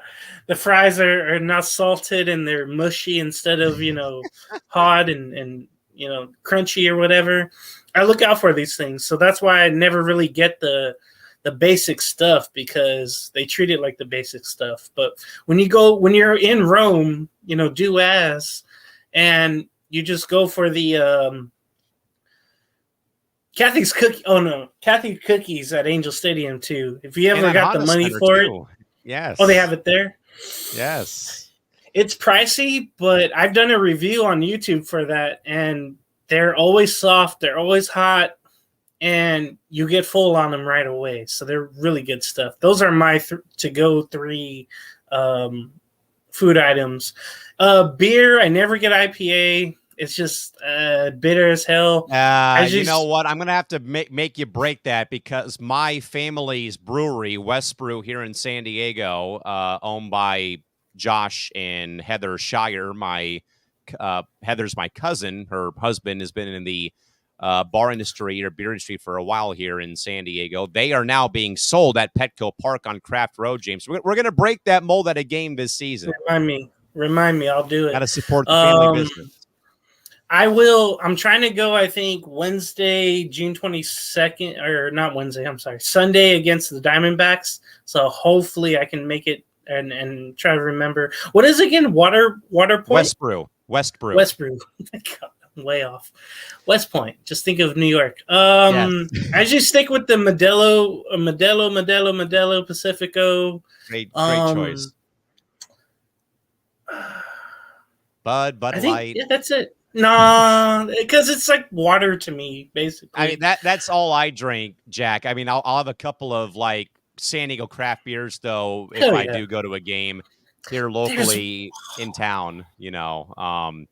Go to for me though at Petco is Seaside Market and their tri-tip nachos. They are those are good. I mean, I love a good slice of pizza too, so I'll go to Pizza Port as well at Petco. Solid. At the Big A, if I'm not working in-game entertainment or doing PA and I'm not having press dining, I'll go to OG's and get one of their pizzas. Sometimes Chronic Tacos in right field out there in the pavilion seats.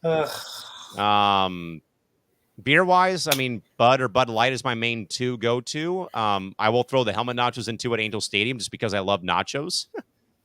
I've had that once. And beer-wise, I mean, it's whatever I'm in the mood for. And honestly, I'll base it, though, Jack, on what I get. If I get Mexican food, I'll get it with, like, a Modelo or a Pacifico. And if I get something else, I'll get it with, like, Bud Light or a IPA or a 394. Also, Jack asked real quick. Yeah, 394. Thank you. Real quick, though, as well, James. Jack is asking, do his Mariners finally can Jerry DiPoto? If they have a bad season, I think they would. Knowing that he already pissed off, the clubhouse, making certain trades and saying certain things. Jared Kelnick comes to mind. Yeah, sadly, that's and then trading Suarez away. That's kind of crazy. And Robbie Ray going to San Francisco, I believe. I think the only way that they keep him around if they make the playoffs, but if not, there's no chance he should be. And that'll probably be I would think his last GM job in the MLB. Yeah, he's been around the block for a while. Jack also says he goes hot dog, soda, and Cracker Jacks. If you guys ever visit T-Mobile Park, try the Holy Moly loaded baked potato. But not the grasshoppers. I've heard mixed about the grasshoppers, honestly. I've always wanted to go to Seattle, though, but I've never had a chance to. Hopefully, I'll get there one day at some point in time. With that in mind, though, again, folks, great show tonight here in the early morning. Again, a lot of baseball tonight again, and we hope you folks had a great time. Thanks to Jack, by the way, for tuning in and watching us from Seattle. I'm guessing from Seattle. I hope he's not. I hope he becomes Jack. We hope you become a regular of our program here. We're here every Monday. Normally, Monday nights at usually 10:30, 11 o'clock local time here in Southern California. But again, thanks, man, for all the great commentary tonight. We look forward to hopefully seeing you back here again. James, we will see you, my man, next time we can. What do you have planned right now for Entertainment Hour? If you can give us a little bit of a small buffer preview. No. I haven't looked up anything, but I think maybe... but one guy doesn't like baseball, so I was gonna have maybe some baseball movies in there. Come on, Randy, figure it out. No, I'm kidding. Try. I usually don't get started till like Wednesday about the script. So I'm like, or about the topics. And it's so hard because it's just like, oh, what is that woman wearing at this, show or out on the go or whatever? Or, without getting the channel banned or whatever, we can't go through all that stuff that's been going on. But I would have to be careful with all of that. Yes. So I'm not sure if I'm going to go through it. But from what I've been hearing and what isn't acceptable now, that was acceptable, there's a lot of shocking things that have hurt my childhood lately. I just don't. I'm like, that's been hurting. Maybe we'll get into that. Maybe we won't. We'll try to make it happy.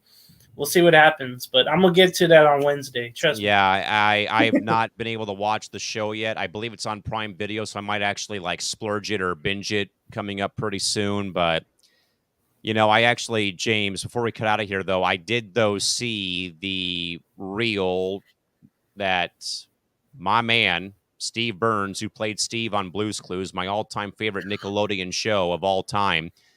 And Steve, like he did, though, when they celebrated, I think, the 20th anniversary of Blue's Clues airing, where he, just like he was 20 years ago, talking to us like we were, again, just those kids sitting on the floor watching the show, because Steve knew what was going on and that there was so many revelations made between what happened with Nickelodeon and that Steve was being there for us. Like, he asked, I want to hear from you, like, what's going on? And like he would, though, when we would respond back to the TV, when we watched Blue's Clues, Steve was just sitting there nodding and waiting. And then he replied back saying, it's good to, I'm glad you were able to say that. And then, of course, he said, you look great, by the way. And I was reading the comments on Steve's post. I think I shared the story, James, on my IG story, if you want to go check it out. And I was just reading some of the commentary from these, fans of his on the web, people going through homelessness right now, people who've lost their mom or their wife to cancer, people who have been scarred by watching, Quiet on the Set about what did go on without our knowledge, obviously, back when we were being entertained as kids by Josh Server and Alyssa Reyes and all that cast members, and even Drake Bell coming out. Again, I've not watched anything of it yet, though. I plan on watching it soon, though. I don't know if my childhood's ready to be, kicked in the nuts over and over and over and over again. But Steve Burns, though, being there for us, man, kind of made me feel better today, though, that I know that there's been some traumatizing times right now, man. But yeah, it'll be, I think, though, James, it's good. It'll be good to talk about it, though, but it's going to be tough, though, to kind of, I think, though, as well, not keep emotions in check, though, but certainly toying that line, though, about what really did transpire. Yeah, if there's a way to get me fired, it might be on Friday on Entertainment Hour. So stay tuned for that. Can we play the Porky Pig? That's all, folks. After that show's over, when in fact you have to submit your 2 weeks notice. Oh man, I'm always wary of that. What you can and cannot say nowadays on social media or on YouTube or whatever, on Facebook. So I'm like, yeah, but it'll be something. That's all I can say. Sports Minute, of course, is on Wednesday night, and then Saturday, of course, you got On Deck. We'll talk about the games our teams have played and any MLB news. Maybe a Jordan Montgomery signing. Who knows? And we'll see, though, how everyone's picks in the Wheel of Death do after the first series of the year. I forgot about that. Yeah, Come on, Pittsburgh. Maybe it'd be good right now, but come on, Mets. Yeah, come on, Cleveland. Marlins. Come on, White Baltimore. Sox. Angels. Oh, did I really just say come on, Baltimore? And oh God, in Baltimore's first series of the year is against James's favorite team and my employer. Oh, they're probably gonna. Well, I think the last 2 years they've been in Baltimore, I think they've been swept by the Orioles. Oh, it was a 4-game series. I want to say 2 years ago. Last year was 3. Look, it's bad enough, James, that in June, my hometown ball club has to play your team and my employer in Major League Baseball in a 3-game set in June. And then for podcast purposes, I have a team to win the AL East playing your team / my baseball employer. Like, what gives? Something will. Somebody will be hurt by something. I know that. It'll be you or it'll be me, one of the two. Anyway, folks, for all of us here from C2C, for that man, James Gonzales, yours truly, Cal McClurg, saying good night / good day or good morning, wherever you might be joining us, folks, here. We should, though, be having Brandon and Tim, I believe, coming up at 7 o'clock tomorrow or this morning here on the left coast for another episode of C2C Rank 'em. They did their birthdays, I think, last week. Great show. Tune in to watch that. Well, after the show was off the air, because I don't get up at 7 a.m. to watch any content, except today because I got up to do my laundry today for the first time in quite a while. I did too at 6 a.m. I've been, all you and me both have been on the go for the past, like 2 weeks? Yeah. It felt like all the way across the board because of work.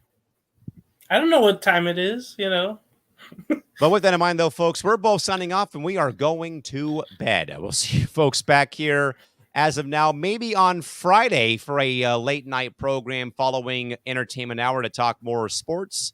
I'm off on Friday for the first time like ever. It feels like, it's crazy that we're getting to that point in the time now in the year where Fridays are now off days. Some Saturdays are opening up now. It's that time of the year with me now with sports. With that in mind, though, folks, we're James Gonzales, Cal McClurg saying good night, good day, good morning, wherever you might be joining us from, folks. We'll see you back here again for more programming on Tuesday here on C2C with Rank 'em at 7 a.m. And, of course, Sports Minute on Wednesday. Kicking It is back on Thursday. And, of course, we'll fill the void as well on Friday with Entertainment Hour and also as well with C2C at 9. And, of course, weekend programming with James and Chris on deck as well. With that, folks, for James and Callan, good night. Bye-bye.